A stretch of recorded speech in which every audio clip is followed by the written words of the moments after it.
তিথির ওড়না ধরে টান দিচ্ছিল সিয়াম। বারবার ওড়না ঠিক করে মাথা নিচু করে হেঁটে গেছে তিথি।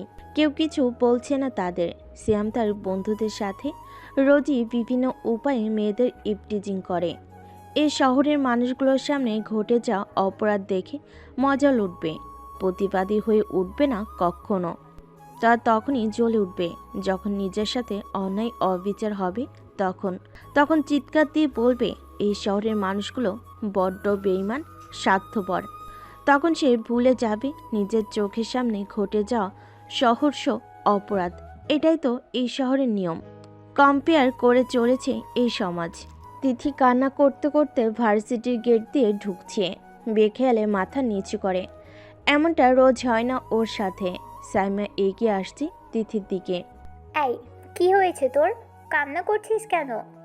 রাস্তায় রাস্তায় কথা বলতে পারছিল না তিথি, বেজে যাচ্ছিল ওখানে। রাস্তায় কি হয়েছে বল। আবারও বলল সাইমা। মন্ত্রীর ছেলে সিয়াম আমার ওড়না ধরে টান দিচ্ছিল। বলে কান্না করে দেয় তিথি। সাইমা তিথিকে সান্ত্বনা দিতে গিয়ে ওকে বুকে টেনে নেয়। দেখ বোন, ওদের মতো পশুদের কাজ তো এটাই। ওদের মা বোনদের সাথেও এমন করে ওরা। তুই কাঁদিস না, সব ঠিক হয়ে যাবে। নাক মুখ লাল হয়ে গেছে কাঁদতে কাঁদতে। টিস্যু দিয়ে মুছতে মুছতে বলল তিথি। আমি ভার্সিটি চেঞ্জ করব, এমন বখাটা ছেলেদের মাঝে থাকতে পারবো না। ভার্সিটি চেঞ্জ করবি কেন পাগল? আমি থাকতে পারবো না এদের মাঝে। আরে শোন, তুই ওদের ভয় ভার্সিটি চেঞ্জ করবি। যেখানে যাবি সেইখানে যদি এর থেকেও বড় বখাটে থাকে তখন কি করবি? তখনও কি ভার্সিটি চেঞ্জ করবি? সাইমার কথা শুনে চুপ হয়ে যায় তিথি, কিছু বলছে না।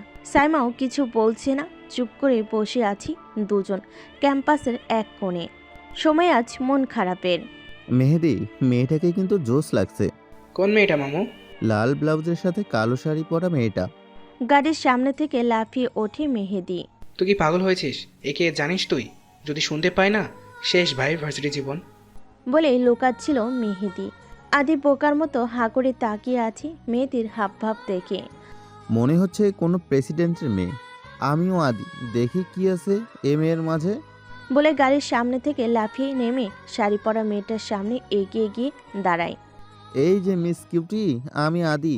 বলে হাত বাড়ায় তার দিকে। সে চুপটি করে দাঁড়িয়ে আছে, তাকিয়ে আছে আদির চেহারার দিকে। আদি নিজের হাতটা সরিয়ে আবার বলল, এই যে মিস কিউটি, আপনি নিজেও মনে হয় জানেন না আপনি কতটা হট। বলার সাথে সাথেই আদির দুপায়ের মাঝে ব্যথা অনুভব করে। চেপে বসে পড়ে আদি।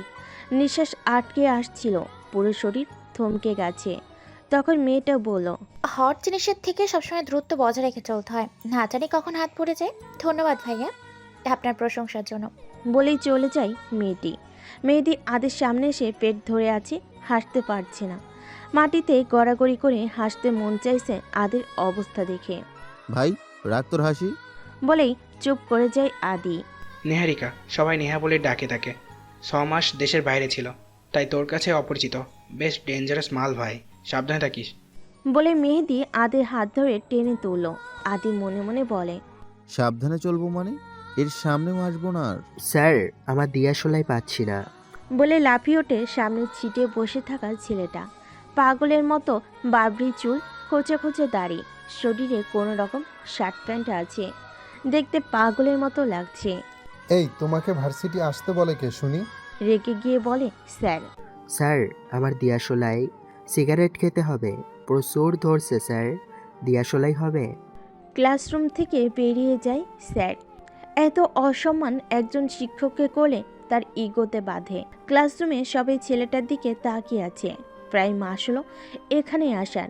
প্রতিদিন প্রতি ক্লাসে প্রথম সারির যে কোনো একটা চেয়ার দখল করে ঘুমিয়ে থাকতো। একটা ক্লাস মিস দেয়নি। কিন্তু এমন একটা ছেলে প্রাইভেট ভার্সিটিতে পড়তে আসছে, ভাবা যায় না। দেখলে ভিখারি মনে হয় সবার। অধ্যক্ষ জনাব জুবাইর কবিরের রুমে দাঁড়িয়ে মাহফুজ স্যার। একটু আগে অপমানিত হয়ে ক্লাসরুম ছেড়ে চলে আসছিল সে। পাশে বসা সেই পাগল ছেলেটি। তোমার অপরাধের শাস্তি কি হতে পারে তুমি তা জানো? ভার্সিটি থেকে বহিষ্কার, এতটুকুই। তা এখন কি করবে ভাবছো তুমি? আমার বাবাকেই জিজ্ঞেস করেন না, আমাকে রাখছেন কেন? ও মাই গড। রাগে কটমট করে উঠছে প্রিন্সিপাল স্যার, মাথা ঠান্ডা করে বলছে। স্যারের কাছে ক্ষমা চাও, এরপর যদি এরকম বেয়াদবি করেছো তাহলে। প্রিন্সিপাল স্যারের কথা শেষ না হতেই ছেলেটি সরি স্যার।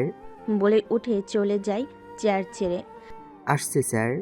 বিদায় নিয়ে চলে গেল ছেলেটি। এরকম বেয়াদব ছেলে দ্বিতীয় আর একটি দেখেনি তারা। প্রিন্সিপাল স্যার মাহফুজ স্যারকে বলল, আমাদের এটা প্রাইভেট ভার্সিটি, যার বাবার ক্ষমতা টাকা আছে তাদের একটু তো সুযোগ দিতেই হয়। আপনি তো একজন অধ্যাপক, আপনি না হয় ওকে একটু বুঝিয়ে বলুন। দেখুন স্যার, ছেলেটা এমন নয়, ওর বাবা আমার কাছে বন্ধু বলেই সবটা বলেছে। পিতামাতার পরেই তো একজন শিক্ষক, তার খেয়াল রাখার দায়িত্ব তো তারই, তাই না? আপনি না হয় একটু দেখুন, চেষ্টা করে ছেলেটাকে গুছিয়ে ঠিক করে নিতে পারেন কিনা। জি স্যার। বলে মাহফুজ স্যারও বেরিয়ে আসতে চাইল রুম থেকে। পিছন থেকে জনাব জুবাইর করিম বলল, যদি আপনি ওর মাঝে সামান্য পরিমাণের পরিবর্তন করতে পারেন তাহলে ওর বাবার পক্ষ থেকে সামান্য উপহার হিসেবে একটা ফ্ল্যাট বাসা আর একটা ছোট্ট BMW ব্র্যান্ডের গাড়ি দেওয়া হবে। মাহফুজ স্যার থমকে যায় তার কথা শুনে। ছেলেটার মাঝে এমন কি আছে? লম্বা চুল এলোমেলো হয়ে আছে তার চেহারায়, মুখের উপর দাড়ি গোফে ভরে আছে। কতদিন যে এ চেহারায় সেভ করা হয় না তা অজানা। শহীদ মিনারের পাশে দাঁড়িয়ে সিগারেটের শেষ টান দিয়ে ফিল্টারটা পাশে পিষে আসছিল ক্লাসে। এমন এক ছেলে যার দিকে মেয়ে তো দূরের কথা, ছেলেরাও ঠিক মতো তাকায় না। সামনে নিহারিকা বান্ধবীদের সাথে আড্ডা দিচ্ছে। অদ্ভুত সে ছেলেটার সাথে ধাক্কা লেগে ওর হাতের মোবাইল নিচে পড়ে যায়। ও হ্যালো, অন্ধ নাকি? চিৎকারের সাথে বলল নিহারিকা। ছেলেটা শুনেও না শোনার মতো করে হেঁটে যাচ্ছে। সামনে পথ আটকায় সিয়াম। সিয়ামের হাতে জ্বলন্ত সিগারেট, পিছনে তাকে সাপোর্ট করা ছেলে পুলে। সিয়াম বলল, নাম কি রে তোর, কোন ইয়ারে? চুপ হয়ে আছে ছেলেটা। বারবার জিজ্ঞেস করে এখন বুকে ধাক্কা দিয়ে বলল সিয়াম। কি রে, তোর কথা কানে যাচ্ছে না? বলে একটা থাপ্পড় দেয় ওর গালে। চোখ বুজে যায় ছেলেটার। রক্তলাল টুকটুকে হয়ে জমা হয়েছে ছেলেটার চোখে। চুলের আড়ালে সে চোখ লুকিয়ে গেছে। দাঁতে দাঁত চেপে বলল, রাফসান, রাফসান ইসলাম নাম আমার, BBA 3rd সেমিস্টার। সিনিয়রদের সম্মান দিতে হয়, জানিস না বেয়াদব? নেহারিকার কাছে ক্ষমা চা, নয়তো। বলে আরও একটা থাপ্পড় মারে ওর গালে। নিহারিকা এর মধ্যে রাফসানের পাশে এসে দাঁড়ায়। মাথা ঘুরিয়ে নিহারিকার চিকন ঠোঁটে ওর নিকোটিনের পড়ে যাওয়া ঠোঁট এক করে ফেলে। চোখ বড় বড় হয়ে যায় নিহারিকার। স্তব্ধ সিয়াম বাহিনী। মাথা ঘুরিয়ে নিহারিকার চিকন ঠোঁটে ওর নিকোটিনের পড়ে যাওয়া ঠোঁট এক করে ফেলে। চোখ বড় বড় হয়ে যায় নিহারিকার। স্তব্ধ সিয়াম বাহিনী। রাফসানের পিঠ বরাবর সিয়ামের আঘাত সামলাতে না পেরে সামনের দিকে এগিয়ে যায় রাফসান। নিহারিকাও তখন রাফসানের কালো ঠোঁটে আবদ্ধ। নিহারিকার পিঠ ঠেকে যায় দেওয়ালে। দুহাতে সমস্ত শক্তি দিয়ে ধাক্কা দিয়ে রাফসানকে সরিয়ে নিজের ঠোঁট মুছে নেয় রুমাল দিয়ে। সিয়াম বাহিনী ঝাঁপিয়ে পড়ে রাফসানের উপর। যে যেখান থেকে পারছে আঘাত করছে রাফসানের দেহে। কিছুক্ষণ আঘাত করে তারা চলে যায় সেখান থেকে। ঠোঁট ফেটে রক্ত বের হচ্ছে রাফসানের। ডান হাত দিয়ে ঠোঁটের কোণায় ঝরে যাওয়া রক্তটুকু মুছে তাকায় সামনের দিকে। অনেকেই তাকিয়ে আছে ওর দিকে। পাগলের মতো ছেলেটা পাবলিক সার্কাস দেখে যেমন করে ঠিক তেমন করেই তাকিয়ে আছে। মাথা চুলকাতে চুলকাতে পকেটে হাত দিয়ে দেখে সিগারেট আছে কিনা। নেই একটাও। মাথায় সিগারেটের নেশা চেপেছে। মেহেদি আর আদি বসে বসে সিগারেট টানছে ভবন এরিয়ার বাহিরে। রাফসানের চোখ এড়ায়নি সেটা। বসা থেকে উঠে দাঁড়িয়ে চলে যায় তাদের কাছে। ভাই, সিগারেট হবে একটা? কথাটা বলে মাথা চুলকাচ্ছে রাফসান। আদি ভ্যাবাচাকা খেয়ে তাকিয়ে আছে ছেলেটার দিকে। এর আগে কখনো দেখেনি তারা। আদি মনে মনে ভাবে জুনিয়র হবে, তাই জিজ্ঞেস করে, কত সেমিস্টার? ভাই, 3য় সেমিস্টারে। স্বস্তির নিঃশ্বাস ফেলে আদি। সেম ব্যাস, মনে হয় অন্য ডিপার্টমেন্টের। তা আগে কখনো দেখিনি যে ক্যাম্পাসে। মাসখানেক হলো এসেছি ক্যাম্পাসে। হ্যাঁ, আমি মেহেদি আর ও আদি, সেম ব্যাচ। হাত বাড়িয়ে দেয় মেহেদি। ভদ্রভাবে রাফসানও হাত বাড়িয়ে দিয়ে বলে, আমি রাফসান। বলেই পাশে বসে তাদের। সিগারেট দে একটা। এবার মেহেদি স্তব্ধ হয়ে যায়। মাত্রই দেখা হলো আর এখনই তুই তুকারি করছে। তুমি তো আজব জিনিস ভাই। একটু আগেই তো সিয়ামের হাতে উত্তম মাধ্যম খেয়ে আসলে, আর এখন এমন স্বাভাবিক কেমন করে? মেহেদি কথাটা বলে পকেট থেকে ডার্বি ব্র্যান্ডের একটা সিগারেট বের করে দেয়। রাফসান কোনো কথা না বলেই আগুন জ্বালায় সেটাতে। স্বাদ নাই, কেমন যেন ভ্যাপসা ভ্যাপসা লাগে। কিন্তু কিছু বলল না রাফসান। আপাতত এটুকু দিয়ে চালাতে হবে। কোনো ক্লাস নেই আজ। ক্লাস থাকলেও হয়তো ক্লাসরুমে টেবিলের সাথে মাথা টেকে ঘুম ছাড়া আর কিছুই হতো না রাফসানের। ভার্সিটির প্রধান গেট থেকে বেরিয়ে হাঁটতে শুরু করে সে। পিছন থেকে কারো ডাক শুনে সেদিকে তাকাই রাফসান। মাহফুজ স্যার। এই রাফসান, দাঁড়াও। জি স্যার। কোথায় যাচ্ছ? বাসায় স্যার। গাড়ি নেই তোমার? আছে স্যার। তাহলে হেঁটে যাচ্ছ কেন? সৃষ্টিকর্তা আমাদের শরীরে দুটো পা দিয়েছেন, যা দামি গাড়িতে চড়ার চাইতে বেশ আরামদায়ক। আমি তো তা দিয়েই চলাচল করি। কষ্ট হয় না তোমার? স্মৃতিতে ডুবে যাওয়া নৌকার মাঝি আমি স্যার। কষ্ট কি জিনিস জানিনি আজও। এত গম্ভীর কেন তুমি? হেসেই থমকে যায় রাফসান। চোখের কোণে ছলছলে জল জমেছে। মাহফুজ স্যার বুঝতে পারে তার জীবনের অধিকাংশ কষ্টেই অতিবাহিত হয়েছে। মাহফুজ স্যার বলেন, সিগারেট খাবে? মাথা নিচু করে আছে রাফসান। বখাটে হলো স্যার, মানুষের সামনে সিগারেট খাওয়া ঠিক হবে না। তখনকার কথা মনে হতেই আরও লজ্জাবোধ করছে সে। স্যারের সাথে বেয়াদবি করা ঠিক হয়নি। মাথা তুলে রাফসান বলল, সরি স্যার, ক্লাসরুমের ঘটনার জন্য। আমি তখন অন্য স্থানে ছিলাম। ইটস ওকে ইয়াং ম্যান, এ সময় একটু একটু হয়। সিগারেট নিতে পারো বন্ধু হিসেবে। এখন ক্লাসে কিংবা ভার্সিটির ভিতরে নেই যে স্যার ভাববে, বন্ধু ভাবতে পারো। মাহফুজ স্যারের কথা শেষ না হতেই তার হাতে সিগারেটটা টান দিয়ে নিয়েই বলে, আরে ইয়ার, কি যে বলবো, এমন পরিস্থিতিতে আছি বলার বাহিরে। সিগারেটের ধোঁয়া আর কাজ হয় না, গাঁজা লাগবে, পারবেন এনে দিতে? বলে রাফসান মাহফুজ স্যারের কাঁধে হাত রাখে। ভয়ে হাঁটু কাঁপতে শুরু করে মাহফুজ স্যারের। ছেলেটা নিশ্চয়ই পাগল হয়েছে। মনে মনে বলে। রাফসানের হাতটা সরিয়ে পিছন ফিরে এক দৌড়। কে দেখে মাহফুজ স্যারকে। রাফসান হাসছে মন খুলে। সামান্য এতটুকুতেই ভয়ে পালিয়েছে স্যার, অথচ আমার সাথে বন্ধুত্ব করতে এসেছিল। বাসে এসে নিজের ময়লা কাপড়গুলো খুলে আয়নার সামনে দাঁড়িয়ে সে। বুকের উপর একটা বুলেটের আঘাত, ধারালো তলোয়ারের আঘাতে বুকের বাঁ পাশটায় এক গভীর ক্ষত। সাদা শার্টের আড়াল করে মুহূর্তে সে ক্ষত। বাবরি চুলগুলো এলোমেলো হয়ে আছে। দাড়ি গফ জট বেঁধেছে প্রায়। ফ্যানের বাতাসে কাজ হয় না। ছাদে চলে যায় সে। উত্তপ্ত রোদের মাঝে শীতল বাতাসে শুয়ে থাকে সেখানে। উত্তপ্ত ছাদের ঝলসানো গরম পিঠের চামড়া পুড়িয়ে ফেলছে, তাতে তার কিছুই মনে হচ্ছে না। এ তো রোজকার কাজ, অভ্যাসে পরিণত হয়েছে। বস, রাফুর কোনো খোঁজ মেলেনি আজও। চেয়ার ছেড়ে উঠে দাঁড়িয়ে পড়ে আবির। নাইট বাজারের প্রধান গ্যাংস্টার।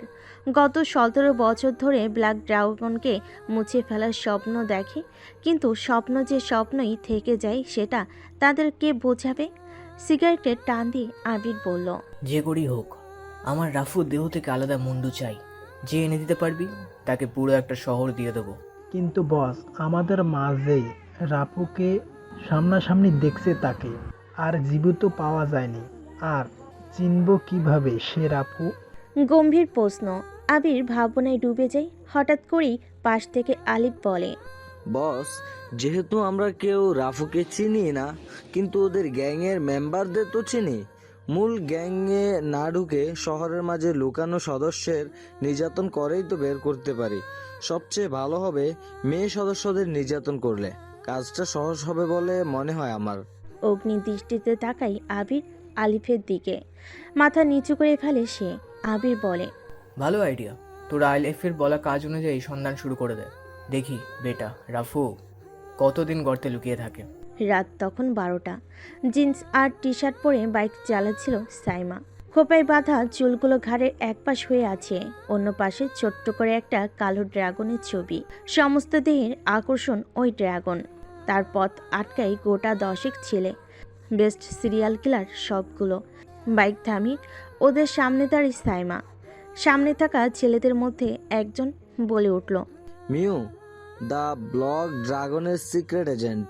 চমকে ওঠে সাইমা। তার সিক্রেট নাম কি করে জানলো তারা? পিছন ফিরে দৌড়ে পালানোর জায়গা নেই, ঘেরাও করে ফেলেছে তারা। তবুও সে পালানোর চেষ্টা করে। বিতা হয়ে পড়ে আছে পিচঢালা রাস্তায়, গাল ফেটে রক্ত ঝরছে, ঠোঁটের পাশ বেয়ে বেয়ে চলছে রক্তের স্রোত। হেলমেটটা পড়ে আছে রাস্তার এক পাশে। এমন সময় ওদের মধ্যে দুজন ওর হাত ধরে আছে, আর একজন বুকের কাপড় টেনে ছিঁড়ে ফেলার চেষ্টা করছে। হঠাৎ থমকে যায় সমর। মিওর বুকের উপর ধরা হাত দুটো দেহ থেকে আলাদা হয়ে গেছে। কাটা হাত দুটো পড়ে আছে মিওর শরীরের উপর। 10 জন সিরিয়াল কিলার তাকিয়ে আছে সামনে। তলোয়ার হাতে দাঁড়িয়ে আছে এক মধ্যবয়স্ক যুবক। লাল রক্তে ভেজা সেই তলোয়ার। মিউ হাসছে। রক্তে মেখে গেছে ওর সমস্ত মুখ। হাত দিয়ে পরিষ্কার করেই বলল, তোদের বাপ এসে গেছে। বলে আবারও পৈশাচিক হাসি হাসছে সে। আলিফ মিউর মুখ বরাবর একটা লাথি মেরে দাঁড়িয়ে রাফুর সামনে। কালো রেনকোট শরীরে জড়ানো তার, বড় বড় চুলের মাঝে কালো কাপড়ে বাঁধা তার মুখ। দমকা হওয়ায় জড়িয়ে গেছে এই শহর। সামনে 10 জন সিরিয়াল কিলার, একাই সামনে দাঁড়িয়ে রাফু। নিস্তব্ধতা ছেয়ে যেতেই ঘোর অন্ধকার নেমে আসে। যতক্ষণে সে অন্ধকার পরিষ্কার হয়ে আসছে ততক্ষণে সামনে 2 ফুট স্তূপ কাটা লাশের উপর দাঁড়িয়ে রাফু, হাতে আলিফের কাটা মাথা। মিউ নিজের ঠোঁট মুছে বসে রাফুর সামনে। এক হাঁটু পিচঢালা রাস্তায় অন্য হাঁটুতে ভর দিয়ে মাথা নিচু করে আছে। হঠাৎ করে রাফু মিউর চুল ধরে টেনে তুলে পাশের দেওয়ালে ঠেকিয়ে তলোয়ারটা ওর বুকে আধা ইঞ্চি ঠেকিয়ে বলল, রাফু। ওরা কারা ছিল? রাফুর চোখে অগ্নিদাহ জ্বলছে। বুকের ব্যথায় কাতর মিউ। মিউ আজ পর্যন্ত রাফুর চেহারা দেখেনি, শুধু নামমাত্রই শুনেছে। রাফু এক আতঙ্ক। হঠাৎ সেই আতঙ্কের মৃত্যু হয়। দৈহিক মৃত্যু নয়, মানসিক মৃত্যু। কেন বা কিসের জন্য তা অজানা সবার কাছে, কিন্তু কাউকে খুঁজছে সে। কাদের কথা বলছেন? চোখের জল গড়িয়ে পড়ছে মিউর। রাফু আবার বলল, সেদিন রাতে কারা ছিল? আপনি কি বলছেন বস? আমি কিছুই বুঝতে পারছি না। সেদিন রাতে আমার আর আমার ভালোবাসার উপর কে বা কারা যেন হামলা করেছে। আমি জানি না বস। আমি জানি তারা ব্ল্যাক ড্রাগনের লোক। আমি তাদের ফাইটিং টেকনিক দেখেই বুঝতে পারি ওরা ড্রাগনের কেউ। কিন্তু কে বা কারা আমার উপর অচেতন অবস্থায় হামলা করেছে তাদের মাঝে একজনের হাতের কাটা অংশ রয়েছে আমার কাছে, যেখানে ব্ল্যাক ড্রাগনের ট্যাটু লাগানো। বিশ্বাস করুন বস, আমি জানি না তারা কারা। এ নিয়ে দলের ভিতরে কথাও হয়নি। ভিতরের কেউ এটা ধামাচাপা দিতে চাচ্ছে। বস, রিফাতের এক অ্যাক্সিডেন্টে হাত কাটা পড়েছে, সে খবর চলছে দলের ভিতরে খুব গোপনে। রিফাত কোথায় এখন? জানি না বস। রাফুর তলোয়ার মিউর বুক থেকে সরিয়ে আনে। রক্তের স্রোত বয়ে চলে মিউর বুকে। ক্ষত শরীরে বসে পড়ে সেখানে। রাফু ধোয়ার মতো মিশে যায় শহরের বুকে। সকাল তখন 10টা। সকল পত্রিকার হেডলাইন। আবিরের টেবিলের উপর খবরের কাগজ পড়ে আছে। আলিফ সহ আরও 10 জন সিরিয়াল কিলারের লাশের ছবি স্পষ্ট। নির্মমভাবে হত্যা করা হয়েছে তাদের। অন্তু মাথা উঁচু করে বলল, বস, আলিফ তো কাল ড্রাগনের একজন এজেন্টের কাছে গিয়েছিল তাকে হত্যা করার জন্য, কিন্তু অন্তুকে থামিয়ে আবির বলল, ওদের মৃত্যু কি কোনো পুলিশের হাতে হয়েছে? না বস। তাহলে কি ওই এজেন্টের হাতে? মনে হয় না বস। একটা মেয়ে হয়ে 10 জন বেস্ট কিলারের সাথে পেরে ওঠার কথা না। তাহলে কাজটা রাফুরি হবে। আলিফ মরে গেছে ঠিকই, কিন্তু মরার আগে আমাদের অর্ধেক কাজ করে দিয়ে গেছে। রাফু এই শহরেই আছে, কোথাও ঘুপটি মেরে। উত্তরা থানায় লাশগুলো রিপোর্ট করা হয়। বেশ ক্রিটিক্যাল কেস মনে হচ্ছে। ক্রিমিনাল কোনো কুলু ছেড়ে যায়নি এখানে। সব কয়েকটি লাশের থেকে দেহের অংশ বিশেষ আলাদা আলাদা করে ফেলা হয়েছে। খুনি কোনো মামুলি একজন নয়, কয়েকজন হতে পারে, কিন্তু কেন এমন হয়েছে? কোনো গ্যাংওয়ার নয় তো? তাহলে তো বেশ বড় সমস্যা। চিন্তায় মগ্ন সাব ইন্সপেক্টর হুমায়ুন কবির। কেসটা ঘেটে দেখতে হবে। পার্সোনাল বাইকটা নিয়ে বাইর হয় ঘটনাস্থলে। শহরের মাঝামাঝি জায়গায় ঘটনাটি ঘটেছে। ঘটনাস্থলটি পুলিশের নজরদারিতে আছে। চারপাশে কেউ আসতে যেতে পারছে না। হুমায়ুন সেখানে পৌঁছে ঘটনাস্থল খুঁটিয়ে খুঁটিয়ে দেখছে। চারপাশে শুধু রক্তের ছাপ। একটু দূরেই এটিএম বুথ। সিসি ক্যামেরার দ্বারা বুথের চারপাশে নজরদারি করা হয়, সেখান থেকে কিছু পাওয়া যেতে পারে। হুমায়ুন কবির রাতের ভিডিও ফুটেজ সংগ্রহ করে থানায় ফিরে গোয়েন্দা বিভাগের সাথে মিটিং করে ভিডিও ফুটেজটা প্লে করে। সম্পূর্ণ ফুটেজে মিউর চেহারা অস্পষ্ট দেখা যায়নি। রাফুর চেহারায় কালো কাপড় বাঁধা, কিন্তু আলিফের সাথে থাকা সিরিয়াল কিলারদের অনেকে চিনতে পেরেছে। তারা বলে উঠল, এরা তো টপ সিরিয়াল কিলারদের মধ্যে আছে। ক্রিমিনাল রেকর্ডে তাদের অনেক ফাইল ধুলোয় জমে গেছে প্রমাণের অভাবে। হুমায়ুন কবির ভাবনায় ভেসে যায় প্রশ্ন তুলে। এরা যদি টপ সিরিয়াল কিলারদের মধ্যে থাকে তাহলে এদের যে একাই খুন করেছে তার লেভেল কতটুকু চিন্তার বিষয়। যে করেই হোক এই কিলারকে বের করতেই হবে। প্রথমে মেয়েটাকে খুঁজতে হবে, কি বলেছে তার কাছে। এলোমেলো চুলে রাফসান প্রবেশ করে ভার্সিটির প্রধান গেট থেকে। শ্যাম তার বন্ধুরা ক্যাম্পাসের একপাশে বসে এক মেয়েকে জার্গিং করছে। ওনা নিয়ে নিচ্ছে তার, নাচতে বলছে একটা বাজে গানে। মেয়েটা মনে হয় তত সুবিধা নয়, ওই টাইপেরই মেয়ে। চোখের কোনো ভয় নেই, লজ্জা নেই। তাদের ইশায় নাচছে। মাথা নিচু করে কেটে পড়ে সেখান থেকে। হাতে একটা বই নিয়ে রাফসানের পাশে এসে দাঁড়ায় মাহফুজ স্যার। হ্যালো ইয়াংম্যান, হ্যালো। কেমন আছো তুমি? বিষাদে জর্জরিত। তাই বিষাদের কারণটা কি জানতে পারি? স্যার, আপনার মেয়েকে আমার সাথে বিয়ে দিবেন কি? ইম্পসিবল। তাহলে এত পার্সোনাল প্রশ্নের উত্তর জানতে চেয়ে লাভ নেই। তুমি তো দেখছি। স্যারের কথা মুখ থেকে টেনে নিয়ে রাফু বলল, থাক স্যার, প্রশংসা করতে হবে না। ইডিয়েট। জন্মগত স্যার। অসভ্য। স্যার, রক্তে মিশে আছে। দাঁতে দাঁত কোট মিটিয়ে চলে গেল মাহফুজ স্যার। রাফসান কাঁধে ঝুলানো ব্যাগ থেকে একটা রেডবুল নামক ড্রিঙ্ক বের করে পান করতে শুরু করে।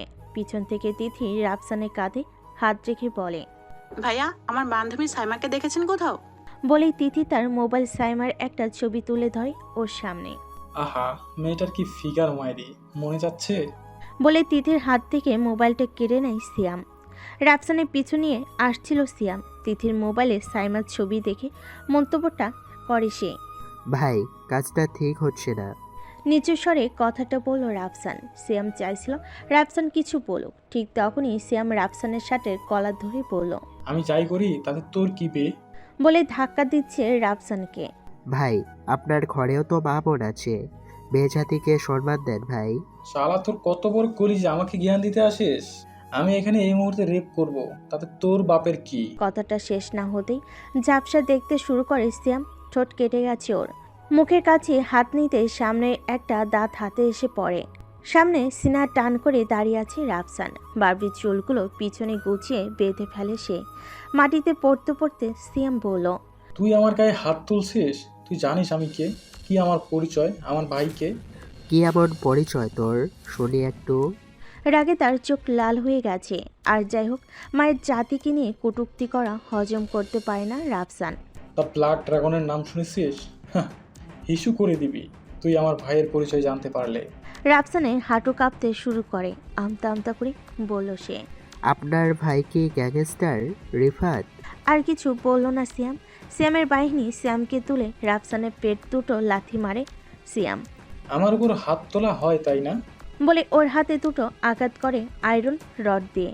মনের তৃপ্তি নিয়ে চলে যায় সিয়াম। এই অত্যাচার হজম করে চলে আসতে চাইছে রাফসান। পিছন থেকে তিথি বলল, কি দরকার ছিল ওদের সাথে ঝামেলায় জড়ানোর? আমি জানতাম না ওর ভাই এত বড় গ্যাংস্টার। এখন জেনেছেন তো? হ্যাঁ। কোন ডিপার্টমেন্ট? ম্যানেজমেন্টে আছি, 3য় সেমিস্টার। আমি তিথি, মার্কেটিংয়ে, সেম ব্যাচ। ওহ, গুড। ভার্সিটিতে নতুন নাকি? এর আগে কখনো দেখিনি যে। হ্যাঁ, মাত্র 1 মাস হলো এসেছি। চলো কোথাও বসি। দুঃখিত, আমার ক্লাস আছে। বলেই চলে যায় রাফসান। আনমনে থাকে সব সময়। কখন কি করে তা নিজেও বুঝতে পারে না। রাফসানের বাবা এই শহরের ওয়ান্টেড ক্রিমিনাল, ব্ল্যাক ড্রাগনের সৃষ্টিকারী। সে এসব থেকে দূরে দূরেই চলেছে। রাফসানের এসব ভালো লাগে না। পিতার মুখ দেখেছে না কতদিন হলো। হাসপাতাল থেকে ফোন আসে তিথির কাছে। সাইমা ফোন করেছে। ওই হারামি, কোথায় তুই? আমি তোকে কতবার ফোন করেছি, বন্ধ বলছে। ফোনটা রিসিভ করে কথাগুলো বলল তিথি। নরম কণ্ঠে জবাব দিল সাইমা। দেখ বোন, রাতে সামান্য অ্যাক্সিডেন্ট হয়েছিল, ব্যথা পেয়েছি, তাই হাসপাতালে ভর্তি আছি। কোন হাসপাতালে বল, আসছি। সাইমার ঠিকানা বলতেই ফোন রাখে তিথি। দূর তো চলেছে তার কাছে। রাফসানকে আজ অন্যরকম লাগছে। চুলগুলো পেছনে গোছানো, দাড়িতে জট বাঁধার মতো সোজা হয়ে আছে। কালো ঠোঁট অন্যরকম। মাহফুজ স্যারের আজ ক্লাস। আজ লাস্ট বেঞ্চে বসে আছে রাফসান। মোবাইলে গেম খেলছে। গেমে ঢিসকাও ঢিসকাও শব্দে বিরক্ত হচ্ছে পুরো ক্লাস। বিরক্ত হয়ে মাহফুজ স্যার বলল, এই হ্যালো, ক্লাস ভালো না লাগলে বের হয়ে যাও আমার ক্লাস থেকে। তুই আর তোর বোরিং ক্লাস তুই কর। মনে মনে বলতে বলতে বের হয়ে যাচ্ছিল রাফসান, কি যেন বুদ্ধি করে বলল, স্যার আপনার এই বোরিং ক্লাসের চাইতে অত্রিতা ম্যামের ক্লাস ভাল লাগে। বলে রাফসান হাঁটা দেয় মাঠের দিকে। পিছনে স্যার বলছিল। এই ছেলে, এই কি বললে তুমি? রাফসান পিছন ফিরে তাকায় না, মুচকি হাসি হাসছে। তার কাছে এগুলো ভালোই লাগে, সময় যাবে এভাবে। হুমায়ুন কবির সেই লাশের পোস্টমর্টম রিপোর্ট নিয়ে ঘাটছে, কিছু মিলছে না। কিছু তথ্য সংগ্রহ করে তারা, জানতে পারে নাইট বাজারে গ্যাংয়ের লোক ছিল মৃত ব্যক্তিরা। কে মেরেছে তা অজানা, পুলিশ তার কাজ চালিয়ে যাচ্ছে। সাইমা হাসপাতালে বুকের ক্ষত স্থানে ব্যান্ডেজ করে বসে আছে। তিথি পৌঁছাতেই বলল সাইমা, তিথি, রাফু তো রিফাতকে পাগলের মতো খুঁজছে। হঠাৎ থমকে যায় তিথি। রাফু নামটা শুনেই গ্যাংয়ের হয়ে কাজ করছে, বহু বছর হয়ে গেল, কখনো এই চেহারাটা দেখেনি। শুধু শুনেছে এর নজর যার দিকে যায় তার মৃত্যু ভয় হৃৎপিণ্ডে কম্পন ধরে। তুই আর কি জানিস? গম্ভীর হয়ে কথাটা বলে তিথি। দেখছিস ওকে? না দেখিনি, অন্ধকার ছিল। রাফু জ্ঞান ছাড়েনি, ওকে হত্যা করার চেষ্টা করেছিল। কি বলিস এগুলো? হ্যাঁ সত্যি বলছি, রাফু নিজ মুখে বলল। আমি রিফাদের খোঁজ পেয়েছি, হয়তো সাইমা। কি বলিস? হ্যাঁ, যাকে খোঁজার জন্য ভার্সিটিতে জয়েন করেছি সে সিয়াম ছিল, রিফাতের ছোট ভাই। আজ ভার্সিটিতে এক গ্যাঞ্জামের সময় সিয়াম সত্যিটা বলে ফেলে সবার সামনে। ও শিট, সিয়াম কোথায় আছে এখন?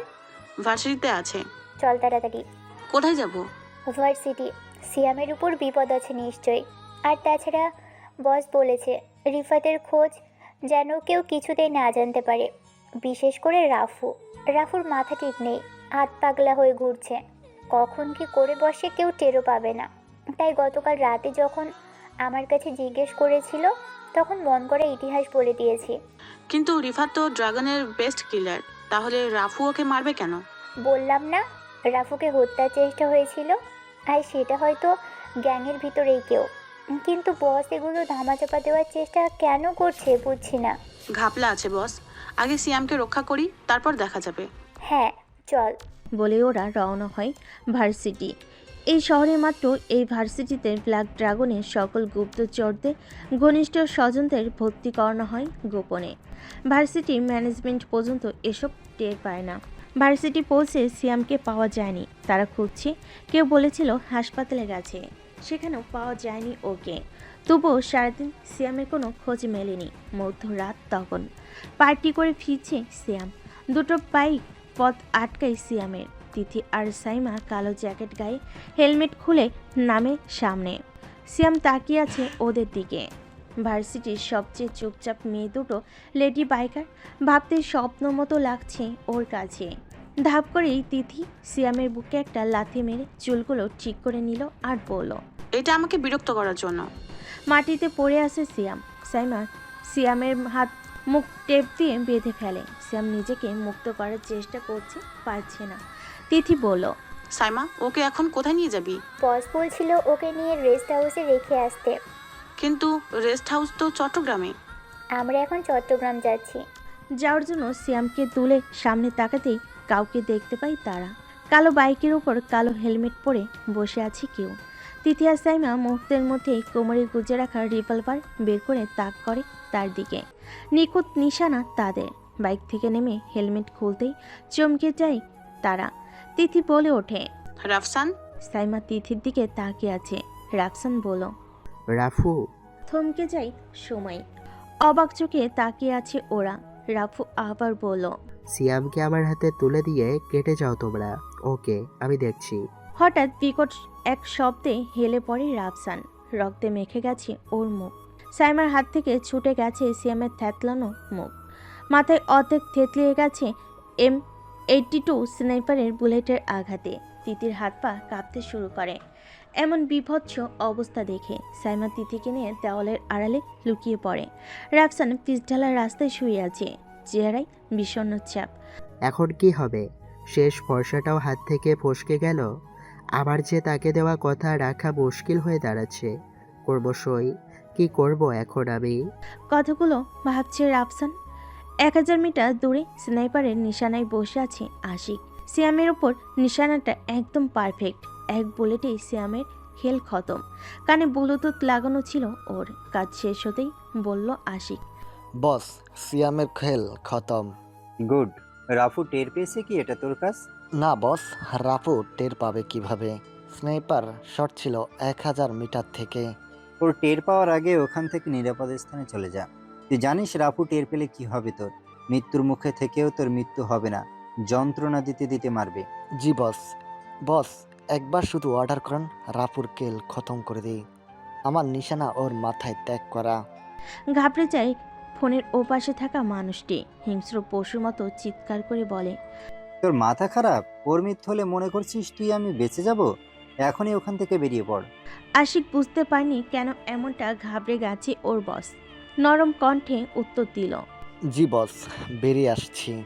বলে আশিক স্নাইপার গুছিয়ে ওখান থেকে চলে যায়। রাফসান চারিদিকে তাকাচ্ছে, কার কাজ হতে পারে তার উপর হামলা করানোর। কিন্তু আর কোনো বুলেট আসছে না তেড়ে, বুক চিরে বের হচ্ছে না আর কারোর। সাইমা দেওয়ালের আড়াল থেকে বেরিয়ে বলল, বস, কি ছিল এটা? কার সাথে শত্রুতা থাকতে পারে সিয়ামের? আনমনে ভেবে রাফসান বলল, তোমরা যেমন ওকে নিরাপত্তা দেওয়ার জন্য এসেছো, ঠিক তেমনই অন্য কেউ শিয়ালের মতো ফাঁদ পেতে রেখেছিল। ওদের ধারণা রাফু হেরে গেছে, ভেঙে গেছে রাফুর মনোবল। কিন্তু বস, ওরা কারা? হয়তো রিফাত। কিন্তু রিফাত তো সিয়ামের ভাই, সিয়ামকে কেন মারবে ও? নিজেকে বাঁচাতে মানুষ কত কিছুই না করে। নিজের গর্ভধারিণী মাকেও হত্যা করে মানুষ, আর এ তো তুচ্ছ ভাই। মানুষ এমন। কিন্তু বস, আপনি তো রিফাতের নাগাল থেকে দূরে সরে গেলেন, শেষ আশাটুকুও হারালেন। যেখানেই শেষ দেখো সেখানে শেষ হয় না, শেষ থেকেও কখনো শুরু হয়। বস, কি করবেন এখন? তোমার বাসায় যাও, আমার মিশন আমি নিজেই শেষ করব। বলে রাফু চলে যাচ্ছিল সেখান থেকে। হঠাৎ হামলা হয় ওদের উপরে। আবিরের দলবল সামনে থেকে ধেয়ে গুলি করতে করতে আসছে। সাইমা তিথি আবারও দেওয়ালের পিছে নিজেদের দেহ লুকিয়ে ফেলে। রাফুর ডান কাঁধে একটা বুলেট ছিদ্র করে ঢুকে যায়, মাটিতে লুটিয়ে পড়ে। অন্ধকারে ধোঁয়াশা নামে রাফুর চোখে, ঝাপসা চোখে হৃদয়ে লুকানো সেই চেহারা ভাসছে। মিমের অস্তিত্ব দাঁড়িয়ে আছে সামনে, চোখ বুজে আসছিল রাফুর। আবিরের দলবল ঘিরে আছে রাফুকে। তাদের মধ্যে একজন জাকির আবিরের কাছে ফোন করে বলল, বস, রাফুর খেলা শেষ, সামনেই ঘায়েল অবস্থায় পড়ে আছে। চিৎকার করে উঠল আবির, ঘায়েল না, একদম শেষ করে ফেল, একদম শেষ। কথাটা শেষ না হতেই জাকিরের সামনে ওর সাথী দলবল সবার মাথা থেতলিয়ে যাচ্ছে।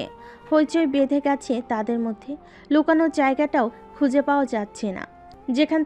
যেখানে যাই সেখান থেকে বুলেট ছুঁড়ে এসে বুক চিরে বের হয়ে যাচ্ছে তাদের। জাকির মাথার উপরে তাকিয়ে দেখে বিল্ডিংয়ের চারপাশে স্নাইপার হাতে দাঁড়িয়ে আছে আব্দুল্লাহ, মুশফিক, হাসান, রিয়াজ আরও অনেকেই। শস্য করে চারপাশটা কালো গাড়ি এসে থামে। জাকির নিজের হাতের অস্ত্র ফেলে দিয়ে হাঁটু গেড়ে বসে পড়ে, হাত দুটো পিছনে ঘাড়ে রাখে। রাফু পড়ে আছে পিচঢালা রাস্তায়, রক্তের স্রোত বয়ে চলেছে সেখানে। দ্রুত দৌড়ে এসে বুকে জড়িয়ে নেয় শহীদ হাসান, রাফুর বাবা, ব্ল্যাক ড্রাগনের লিডার। রক্তে লাল হয়ে গেছে শহীদ হাসানের হাত, থরথর করে কাঁপছে হারানোর ভয়, প্রিয় কাউকে হারানোর ভয়। স্যার আচ্ছন্ন সেই মায়াটি রাফুকে ডাকছে হাত বাড়িয়ে। নিঃশব্দে চোখ বুজে যায় তার। সমস্ত অন্ধকার জগতে খবর হয়েছে রাফুর মৃত্যুর সংবাদ। কিছু লোক মানছে রাফু মারা গেছে, কিছু লোক বলছে রাফু এমন এক ভয় যা অন্ধকার জগতে কখনোই হারাবে না। হঠাৎ একদিন হাজির হবে অন্ধকারে, শুশু করে দিবে সব। অতি উল্লাস মৃত্যুর পূর্বাভাস আসবে একদিন। প্রায় 7 দিন পর আয়নার সামনে দাঁড়িয়ে চোখে কাজল দিচ্ছে সাইমা। কালো শাড়ির মাঝে কোমরে উকি দিচ্ছে কালো তিলটা। শ্যামলা দেহের রঙের মেয়েটার চোখে অদ্ভুত এক মায়া কাজল দিচ্ছে চোখে। পাশের বেডে শুয়ে আছে রাফু। দুজন নার্স দেখাশোনা করছে তাকে। নিরাপত্তার জন্য সাইমা আর তিথির বাসায় রাখছে রাফুকে। ডান কাঁধে বুলেটের আঘাত করে জ্ঞান হারিয়ে ফেলে তাৎক্ষণিক। মোটামুটি সুস্থ হয়ে আসছে রাফু। জাকিরকে খাইয়ে খাইয়ে শরীরে শক্তি যোগাচ্ছে। পশুটাকে হজম করতে হলেও তাকে একটু মোটা জাতকর্ম করতে হয়, তেমনি করছে জাকিরের সাথে। না হয় মেরে তৃপ্তি পাবে না রাফু। রাফুর মৃত্যুর সংবাদ শুনে স্তব্ধ হয়ে গেছে পুরো অন্ধকার জগৎ। আবিরের সন্দেহ হচ্ছে ব্ল্যাক ড্রাগনের পদক্ষেপের উপর। একদম নীরব। ঝড় আসার আগে যেমন নিস্তব্ধতায় ছেয়ে যায়, তেমনই নিস্তব্ধতা ছেয়ে আছে। আতঙ্কিত হয়ে আছে আবির। জাকির ব্ল্যাক ড্রাগনের হাতে বন্দি। কখন তারা কোন দিক থেকে হামলা করে সে আতঙ্কে খাওয়া দাওয়া প্রায় ছেড়ে দিয়েছে। এমন হলে চলবে না। দলের শীর্ষ নেতাদের মিটিং করে সিদ্ধান্ত নিচ্ছে হামলা করতে হবে ব্ল্যাক ড্রাগনের উপর। এই সরে দাঁড়াও তোমরা, আমি দেখছি। বলেই নার্সদের সরিয়ে সাইমা হাতে স্যাবলন বিজানো কাপড় নিয়ে রাফুর শুকনো ক্ষতর উপরে মুছে দিচ্ছে আর বলছে, কেমন লাগছে এখন? দুর্বল লাগছে শরীর। একটু বিশ্রাম নিলে সব ঠিক হয়ে যাবে। সাইমা কথা বলছিল আর মুছে দিচ্ছিল ওর ক্ষত স্থান। চুলগুলো বারবার রাফুর মুখে আসছিল। বিরক্ত হচ্ছে ও বারবার। দরজা ঠেলে রুমে আসছে তিথি। হালকা ফর্সা দেহে টপ শার্ট টাইট গেঞ্জি পরে আসছে। গলার কাছ থেকে হালকা নিচের বুকের উপরের তিলটা নজর কাড়ে রাফুর। হাঁ করে তাকিয়ে থাকে ওর দিকে। শুকনো ঠোঁটে কতদিন বৃষ্টি নামেনি সেটা গুনতে চেষ্টা করছিল রাফু। আদশা হয়ে রাফু বলল, তোমাকে সুন্দর বানিয়েছে তিথি। Thank you boss. যত সব নষ্টামি। বলেই মুখ ভেঙিয়ে চলে গেল সাইমা। কথাটা আসতে বলেও রাফুর কান পর্যন্ত পৌঁছায়। সে কিছু বলেনি রাফু। সাইমা চলে যাওয়ার পর বলল রাফু, কি করছো এখন? কিছু না বস, এই তো আপনার সেবায় নিয়োজিত। আমার সেবা তো নার্স করতেছে। না মানে ওই আর কি, দেখাশোনা করি। কোথায় দেখাশোনা করো দেখি? বস কি যে বলেন না, দেখাশোনা কিভাবে করে তা কি দেখানো যায়? কেন দেখানো যাবে না? দেখার এতই যখন শখ, দেখিয়েই দিচ্ছি। বলেই ফিটিং গেঞ্জিটা উপরে উঠিয়ে পিছন থেকে CZ-75 SP-01 মডেলের পিস্তলটা রাফুর দিকে তাক করে। রাফু বলে উঠল, হ্যাঁ, CP-75 my favourite word. Trigger টিপতেই ধাই ধাই করে দুটো শব্দ, নিস্তব্ধ চারদিকে। এমন দেখাশোনা করি। এতটা হিংস্রতা কোমলমতি মেয়েদের হাতে বানায় না। হিংস্র কারোর সাথে থাকলে নিজেকে একটু কঠোর বানাতে হয় মিস্টার রাফু। কিভাবে হিংস্র মনে হলো? এত কাছ থেকে দুটো বুলেটের শব্দ ও চোখের পলক পড়েনি যার, তাকে হিংস্র বলবো না তো কি বলবো? এ বুকে আর কত বুলেটের আঘাত সহ্য করবে বলতে পারো? দুবার মৃত্যুর মুখ থেকে ফিরে এসেছি। এখন মৃত্যুকে ভয় হয় না, যতটা ভয় হয় আপন মানুষগুলোকে হারিয়ে। বলে ক্লান্তির নিঃশ্বাস ফেলে রাফু। গভীর ক্ষত সৃষ্টি যে হৃদয় তা বহন করছে কাউকে না জানিয়ে তিথি। মেয়েটার শরীরে ঠিক তার মতোই সুবাস। মুখটা তার কানের পাশে নিয়ে মন ভরে নিঃশ্বাস ভিতর নিতেই, সিগারেট আছে তিথি? না বস। বাহির থেকে আনতে পারবে? জি বস। একটা আকিস বিড়ি আর ম্যানশনের প্যাকেট একটা। জি বস, আকিজ বিড়ি। অবাক হওয়ার মতো হাঁ করে আছে তিথি। রাফসান বলল, দুনিয়াতে সব কিছুর স্বাদ একটু একটু নিতে হয়, তবে আকিস বিড়ি একটু স্পেশাল। কি জানো? না বস। এটার নেশায় বুক চিড়ে যায়, যা দামি ব্র্যান্ডে পাওয়া যায় না। কিন্তু বস। আমি কোনো কিন্তু খুঁজতে চাই না তিথি, আমার লাগবে, এটাই সমাপ্তি। তিথি আর কোনো কথা বলল না, চলে গেছে রাফুর রুম থেকে। নার্স দুটোকেও বাহিরে করে দেয় রাফু। দেহে জড়ানো নীল রঙের একটা কাপড়ের মতো কিছু, তা খুলে দাঁড়ায় আয়নার সামনে। বুকের ডান পাশে বড় একটা ক্ষত, ছুরির আঘাতে সেই ক্ষতর সৃষ্টি। বুলেটের দাগটাও রয়েছে তার পাশে। বুকে হাত রেখে ভাবছে তার কথা দিয়েছিল দুজন একসাথে ছোট্ট সংসার বাঁধবে। ছোট্ট তুফান এসে তছনছ করে চলে গেছে, নিয়ে গেছে রাত জাগা স্বপ্ন। যে স্বপ্নের প্রতিশোধের আগুনে বেঁচে আছে রাফু। নিজের সহযোগীদের খুঁজে বেড়াচ্ছে অন্ধকারে ভয়ানক মৃত্যু নিয়ে। 2 বছর আগে তখন এক বর্ষার সকালে রাফুর সিগারেট শেষ। বাইরে তুমুল বৃষ্টি। বাসায় ছাতাও নেই। বাইরে থেকে কাউকে নিয়ে আসতে বলবে, তার কোনো উপায় নেই। 3 কোয়ার্টার প্যান্টের সাথে সাদা একটা গেঞ্জি পরে বাইর হয়। বৃষ্টির মাঝেই দোকানগুলো প্রায় বন্ধ। ঝাঁপ ফেলে রেখে অনেক দোকানগুলোতে টং দোকানে কোণঠাসা মানুষের ভিড়। ভিড় ঠেলে রাফু সিগারেট নিচ্ছিল। ঠিক সে সময় গা ঘেঁষে দাঁড়িয়েছিল মিম। কাক ভেজা চুলের দুষ্টু কিছু চুল লেপ্টে আছে গালে। অবাক হয়ে তাকিয়ে আছে রাফু। টুপটুপ বৃষ্টি বাতাসে থমকে গেছে।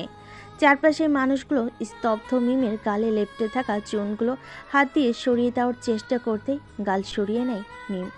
নাক হকচকিয়ে কেমন যেন করল মিম। অবশ্য করারই কথা, জানা নেই চেনা নেই, হঠাৎ এমন করা অসহ্যকর। ভয়ে তখন মিম কিছু বলতে পারেনি।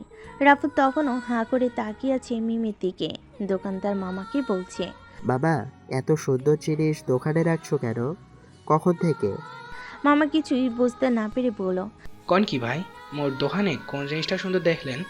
বাবা, তুমি তো দেখো না সুন্দর জিনিস তোমার দোকানে। নজর রাখো বাবা, এই জিনিস যেন অন্য কারো না হয়। মামার মাথায় কিছু ঢুকছে না। মামা আবার বলল, কোন জিনিস হন ভাই? তুমি চিনবে না বাবা, যার বুঝবার সে বুঝে গেছে। ও বুঝছি মামা, মিম আফার কথা কইছেন? রাপু এই প্রথম মিমের নাম শুনছে। দুঃখ করে ওঠে ওর মনে। মিম মামার দিকে তাকিয়ে বলে, ওই মামা, তোমাকে কে বলেছে আমার নাম বলতে? হুম হুম, যত সব, এসব মাস্তান টাস্তান যেন আমার দিকে না তাকায় মামা। বলে মিম বেরিয়ে গেল দোকানের আড়াল থেকে। বৃষ্টির প্রতিটা ফোঁটা ওকে ছুঁয়ে যাচ্ছে। হিংসে হচ্ছে রাফুর। এলাকার সবাই জানে রাফু ছোটোখাটো মাস্তান। পাড়ায় এসে আড্ডাবাজি এটা নিত্যদিনের কাজ। সে সুবাদে তাকে চিনে মিম। রাফুর নামে যে পুরো অন্ধকার জগৎ কাঁপে সে কথা সবার অজানা। বাবা, সিগারেটের টাকা পরে নিও। বলে রাফু বেরিয়ে পড়ে মিমের পিছে পিছে। বৃষ্টির ঝুমঝুম শব্দ, মেঘের গর্জনে স্তব্ধ শহর। এই যে সুন্দরী। মিম হাঁটছে কোনো শব্দ ছাড়াই, শীতে কাঁপছে। রাফুর সামনে দাঁড়িয়ে পথ আটকায় ওর। এই যে কোথা কাটে যাচ্ছে না। বলে মিমের বাহু ধরে ঝাঁকুনি দেয় রাফু। থরথর করে ঠোঁট কাঁপছে ওর। শরীরে সাদা জামাটা ভিজে দেহের সাথে মিশে গেছে মিমের। নিশ্চয়ই জ্বর আসবে। পাশ থেকে একটা ছেলে ছাতা মাথায় হেঁটে যাচ্ছিল। ছেলেটার কাছ থেকে ছাতাটা নিয়ে মিমের মাথায় ধরে রাফু। নরম কণ্ঠে বলল, বেশি ভিজবে না, জ্বর আসতে পারে। বলে মিমের হাতে ছাতা ধরিয়ে দিয়ে ছেলেটার কাঁধে হাত রেখে ফিরে যাচ্ছে রাফু। মিম বুঝতে পারে না ছেলেটা কেমন, দ্বিধায় পড়ে যায় সে। সন্ধ্যায় বৃষ্টি থামে। রাফু টং দোকানে মামার কাছ থেকে মিমের ঠিকানাটা পায়। সে অনুযায়ী পৌঁছে যায় সেখানে। তখন পূর্ব আকাশে অন্ধকার নেমে আসছে। জ্বরে শরীর পুড়ে যাচ্ছে রাফুর। তবু মিমেদের বাসায় ছাদে অপেক্ষা করছে এক নজর দেখার জন্য। পাড়ার ছেলেপুলে বলছে। রাফু তাকিয়ে আছে সন্ধ্যা তারার দিকে। হঠাৎ মিম পাশে এসে দাঁড়ায়। কি দেখছেন ওইদিকে? হুম হুম। মিমের কথা শুনে তাকাই রাফু তার দিকে। কিছু বলছে না রাফু। মিম আবারও বলছে, কতক্ষণ হলো এসেছেন? এই তো অনেকক্ষণ। কেন এসেছেন এখানে? আমার কিছু একটা হারিয়ে গেছে, খুঁজতে এসেছি। মিমার কথা বলছে না, কেন যেন সব কিছু হঠাৎ হয়ে যাচ্ছে খুব তাড়াতাড়ি। রাফু নিচু স্বরে বলল, খুব তাড়াতাড়ি করে ফেলেছি। কি? গরম খাবারে হাত দিলে হাত জ্বলে যায়, সেটা জানেন তো? একটু অপেক্ষা করে ঠান্ডা হলে তখন স্বাদ মিলে। আচ্ছা, তাহলে আমি আসছি। বলে রাফু পিছু ফিরে। মিম থমকে গিয়ে আবার বলে, একটু অপেক্ষা করবেন, কিছুক্ষণ একসাথে তারা দেখব। একটু নয়, সারা জীবন অপেক্ষায় থাকবো একটু তোমায় দেখার জন্য। আমি তারা দেখার কথা বলছি। আমি তো তাই বলছি। আমার পৃথিবীতে নতুন এক নক্ষত্রের সৃষ্টি হয়েছে, যা আমার আকাশে তারা হয়ে গেছে। আপনার কথা বলতে কষ্ট হচ্ছে? না, কষ্ট হয় না আমার। ঠিক তখন মিম রাফুর কপালে হাত দেয়। পুড়ে যাচ্ছে হাত, জ্বর বেঁধেছে বেশ করে। মিমের সে কি অগ্নি দৃষ্টিতে তাকানো। রাফু ভয়ে তার ঠোঁট মিমের ঠোঁটে এক করে ফেলে। থমকে যায় সময়। গরমে পুড়ে যায় মিমের ঠোঁট। ঠকঠক করে রুমের দরজায় টোকা দিচ্ছে তিথি। শীতের বাহিরে বের হয়ে তিথির দিকে তাকিয়ে বলে, রাফু এনেছো? হ্যাঁ। বলে রাফুর দিকে সিগারেটের প্যাকেট দেয়, সাথে দুটো আকিজ বিড়ি। রাফু একটা আনতে বলেছিল, দুটোতে ভালোই হবে। ছোট প্যান্ট পরা ছিল রাফু, তার উপরে জিন্স। তার টি শার্ট পরে তিথির সিজের 75 পিস্তলটা রিলোড করে কোমরে গুজে বাহির হয়। তিথি বলছিল, কোথায় যাচ্ছেন বস? কাউকে উপরে পাঠাতে। আসবো বস? না, আমি একাই যাব। তিথি দ্বিতীয়বার কথা বলার সুযোগ পায়নি। বাইরে গাড়ি দাঁড়িয়ে আছে। নিচে নেমে গাড়িতে উঠে বলল, সেক্টর 5-এ চল। সেক্টর 5-এর জাকিরকে রাখা হয়েছে। জাকিরের মৃত্যু সময় হয়ে এসেছে। দুর্বল লাগছে শরীর, তবু এখান থেকেই শুরু। শেষটা কখন হয় রাফুর নিয়তি। তখনই অপরিচিত নাম্বার থেকে একটা ফোন আসে। রিসিভ করতে শুনতে পাই রাফু। তোর মাল দুটো তো সে জিনিস রাফু, বাসায় একা রেখে খুনে নেশায় বেরিয়ে গেছিস। যা খুন করে আয়, আমি অ্যাশ করি একটু। আর শুনে রাখ, জাকের শরীরে ছিটিয়ে পড়ার ক্ষতি হলেও তোর জিনিস দুটো কিন্তু শেষ। তিথির লাশও পাবি না যদি চাকরির কিছু হয়। আর সুন্দরী সাইমার লাশটাও না হয় পরে নিস, আগে আমার কাছে কিছুদিন থাক। আচ্ছা শোন, তুই কে আমি জানি না, ওদের দুজনকে কিছু করবি না, এটা আমার ওয়ার্ডিং। তুই জাকিরকে একদম সুস্থ মতোই পাবি। বলে ফোন রেখে দেয় রাফু। টেনশনে চোখ বুজে যাচ্ছে তার। মোবাইল বের করে আবদুল্লাহকে ফোন করে রাফু। বস অসময়ে কোথায় তুই এখন? উত্তেজিত কণ্ঠে রাফু কাঁপছে। দুর্বল শরীরে দুটি মেয়ের জীবন বন্দি এখন ওর ডিসিশনে। বস আপনার কণ্ঠ কাঁপছে, কোনো সমস্যা? আধা ঘন্টার মধ্যে আমার 200 লোক চাই, স্নাইপার, AK-47, যা পারিস তা নিয়েই তৈরি থাক, আমি ফোন করবো তোকে। আচ্ছা বস। বলে ফোন রাখে আবদুল্লাহ। রাফুর শরীরে ঝাঁকুনি দিচ্ছে বারবার। সেক্টর 5-এ এসে একটা বদ্ধ রুমে ঢুকে রাফু। কাঠের চেয়ারে বাঁধা জাকির।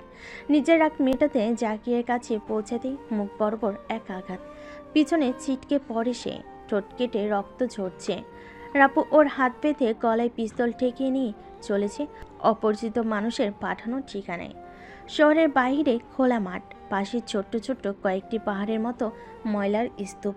সেখানেই জাকিরকে নিয়ে আসতে বলো। রাফু কোনো রকম দেরি না করেই সেখানে পৌঁছে যায়। হাতে গোনা 25 থেকে 35 জন বেস্ট কিলার চারপাশে অস্ত্র হাতে দাঁড়িয়ে আছে। জাকিরের মাথায় পিস্তল ঠেকিয়ে গাড়ি থেকে নামে রাফু। সামনে হৃদয়, তিথির চুল মুঠোবন্দি করে দাঁড়িয়ে আছে। রাফসান বলল, সাইমা কোথায়? একজনের বদলে আর একজনই যথেষ্ট। দ্বিতীয় জনকের কাপড় খুলছিলাম, শালে একটু বেশি ছিল, তাই মেরে দিয়েছি। বলে পিছনের দিকে পিস্তল তাক করে সাইমার লাশ দেখায় হৃদয়। তিথির চোখে বৃষ্টি ঝরছে। রাফুর দৃষ্টি অন্ধ হয়েছে। সাইমার দিকে তাকাতে কষ্ট হচ্ছে ওর। জাকির সেই সুযোগে হাত খুলে রাফুর পিস্তলটা নিয়ে দূরে সরে আসে। সবাই হাঁ হাঁ করে হাসছে। রাফুর সন্দেহ ঠিকই ছিল। ওরা রাফুকে শহরের বাইরে কেন ডেকেছে? রাফু নামক আতঙ্কের থেকে মুক্তি পেতে। আনন্দে হাসছে তারা। তাদের জয় নিশ্চিত ভেবে নিয়েছে। হৃদয় বলে উঠল, কোন শেষ ইচ্ছা? চুপ হয়ে আছে রাফু। ভিতরটা দুমড়ে মুচড়ে আসছে ওর। রাফু চোখ রাখতে পারে না সাইমার দিকে। অজান্তে চোখের জল গড়িয়ে পড়ে। শরীরের শার্টটি খুলে সাইমার শরীর ঢেকে দেয় রাফু। রক্ত জমার চোখে তাকায় হৃদয়ের দিকে। ও মা, ছেলে রাগ হচ্ছে? বলেই হাউ হাউ করে হাসে তারা। তিথির চুল ছেড়ে দিয়ে রাফুর দিকে পিস্তল ঠেকায় হৃদয়। আলবিদা মেরা দোস্ত। চারিদিকে বাতাস ভারী হচ্ছে। রাফুর চোখ নিচের দিকে তাকিয়ে আছে। শ্যামলা দেহে বাতাসের ধুলোগুলো জমে যাচ্ছে। হালকা ঝড় বৃষ্টি হয়েছে মুহূর্তেই। চারিদিকে বাতাসে অন্ধকার হয়ে আসছে। শস্য শব্দ করা। চারিদিকে তাকিয়ে দেখছে কি হচ্ছে এসব। মাথায় রুমাল বাঁধা, হাতে কোস UMP মডেলের সাব মেশিন গান। পিছনে চোখ ধাঁধানো সৈন্যদল চারপাশ থেকে ঘেরাও করে ফেলেছে হৃদয়কে। স্তব্ধ ওরা সবাই। রাফুর দাঁতে দাঁত মিশিয়ে হাসি দেখে থমকে যায় হৃদয়। হৃদয়ের সাথে থাকা বেস্ট কিলার ইঁদুরের মতো গুটিয়ে গেছে। অস্ত্র ফেলে দিয়ে আত্মসমর্পণ করে রাফুর কাছে। নাক বরাবর থাই থাই করে এক ঘুষি নিয়ন্ত্রণ না রাখতে পেরে মাটিতে পড়ে যায় হৃদয়। তিথি কান্না কণ্ঠে বলে ওঠে, রাফু ও সাইমার মৃতদেহের সাথে। আর কিছু বলতে পারে না তিথি। হামা করে কাঁদতে থাকে। প্রাণপ্রিয় বান্ধবী ছিল সাইমা। তাদের আপন বলতে কেউ ছিল না। দুজন দুজনের সব কিছু ছিল। রাফুর ভাবতো ঘৃণা ধরে গেছে সামনে পড়ে থাকা হৃদয়ের প্রতি। আবদুল্লার হাত থেকে অস্ত্রটা নিয়ে রাফু তাক করে হৃদয়ের দিকে। হাত জোর করে জীবন ভিক্ষা চাচ্ছে হৃদয়। রাফুর অন্তরে এদের প্রতি মায়া নেই। টিকারের চাপ দিয়ে রেখে দিয়েছে রাফু। দেহ থেকে পুরুষাঙ্গের অস্তিত্ব বিলীন হয়ে গেছে। মাঝে গর্তের সৃষ্টি। পেটের নাড়িভুড়ি বেরিয়ে আসছে। তীব্র রাগে 2 ম্যাগাজিন বুলেট আরও শেষ করে ও দেহে। শালা মানুষের মতোই রক্ত তোর। বলে অস্ত্রটা আবদুল্লার কাছে দিয়ে সাইমার শরীরে আরও কিছু কাপড় জড়িয়ে চলে যায় রাফু। আবদুল্লা বাকি 40 জনকে গাড়িতে তুলে 5টা গাড়ি বাইর থেকে বন্ধ করে আগুন জ্বালিয়ে দেয় সবগুলো গাড়িতে। কাঁচা মাটির গন্ধে ভেসে আসছে মাত্র একটি দেওয়া কবর থেকে। বাঁশে ঘেরা দিয়ে কবরটাকে ঘেরাও করে দিয়েছে। হাঁটু গেড়ে বসে আছে রাফু। পাশে আরেকটা কবর। চোখের জল ফেলছে রাফু। হ্যাঁ, যে খুনটা করে তার চোখেও পানি ঝরে। পাশে সে দাঁড়ে তিথি। হামা করে কাছে রাফু। জীবনে দ্বিতীয় কোনো নারীর মৃত্যু নিজেকে দায়ী করছে সে। মাকে হারিয়ে আজ দ্বিতীয়বার কাঁদছে সে। চুপ হয়ে যায় রাফু। শুয়ে যায় কবরের পাশে। আজ থেকে অনেকদিন আগের কথা। সেদিন সন্ধ্যায় আবার বৃষ্টি নামে। মেঘের গর্জনে দুজনে আলাদা হয়ে বলল, আজকে বাসায় যান, শরীরে জ্বরও আছে, ডাক্তার দেখাবেন জলদি। বলে মিম যখন ছাদ ছেড়ে যাবে তখনই আকাশ ভারী হয়ে বৃষ্টি নামে। রাপু দাঁড়িয়ে আছে। ঠিক কতক্ষণ ছিল মনে নেই ওর। যখন চোখ খুলে রাপুর সামনে এক সাদা অ্যাপ্রন পরা ডাক্তার দেখে পাশে আরও কয়েকটি বেডে কিছু মানুষ শুয়ে আছে। এতক্ষণে সে বুঝল হাসপাতালে আছে। কিছু না বলে উঠে বসলো রাপু। ডক্টর সাবিনা বলল, কেমন আছেন এখন মিস্টার? ভালো থাকলে কি এখানে নিজেকে দেখতাম নাকি? ডক্টর সাবিনা অবাক হওয়ার মতো তাকিয়ে আছে রাফুর মুখের দিকে। আশা করেনি এমন উত্তর মিলবে একজন রোগীর কাছ থেকে। বেশ ইন্টারেস্টিং মনে হলো তাকে। সে বলল, বর্তমানে শরীর কি কোনো দুর্বল অনুভূতি হচ্ছে? চোখ খুললামই তো, কেবল অনুভূতি হওয়ার জন্য। সময় তো দিবেন। গলায় নিঃশ্বাস আটকে গেছে সাবিনার। খুক খুক করে কাশি দিয়ে বলে উঠল, আচ্ছা ঠিক আছে, সময় নিন।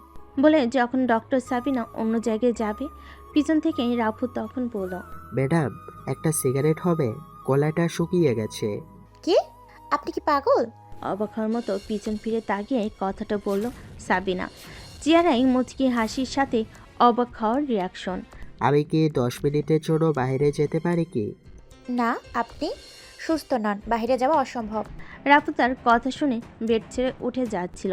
তখনই ডক্টর সাবিনা নার্সের হাতে ওষুধের থলে থেকে সিজার নিয়ে রাফুর দিকে এগিয়ে বলল, খবরদার, এখান থেকে উঠে যাওয়ার চিন্তা ভাবলে পেট ফুটো করে দিব বলে দিলাম। তারপর অপারেশন করে একটা কিডনি বের করে নিব। বসেন এখানে। ডক্টর এমন ভয়ঙ্কর আচরণ দেখে গলা শুকিয়ে গেছে রাফুর। মনে মনে বলল রাফু, শালি ডক্টর নয়, যেন ডাকাত। কিছু কি বললেন মিস্টার? না না, আপনাকে কিছু বলিনি। আপনার মতো এমন সুন্দর নম্র মানুষকে কিছু বলতে পারি? গুড। মিম নিয়ে আসছিল আপনাকে। বোন হয় আমার, সাবধান। আচ্ছা, তাহলে কি বাথরুমও ইউজ করতে পারবো না? ডক্টর সাবিনা কিছু বলল না। রাফু বেড ছেড়ে উঠে বাথরুমে ঢুকেই আবদুল্লাহকে ফোন করলো। ভাই বাঁচা আমারে, ভাই বাঁচা। কি হয়েছে ভাই? কোথায় আপনি? বলিস না ভাই, ওই যে মহল্লার পাশে যে হাসপাতালটা আছে, কি যেন নাম ভুলে গেছি, ওই হাসপাতালের বাথরুম বন্দি আছে। বাঁচা ভাই। আরে বলেন কি ভাই, মিম ভাবি বাথরুমে আটকে রাখছে নাকি?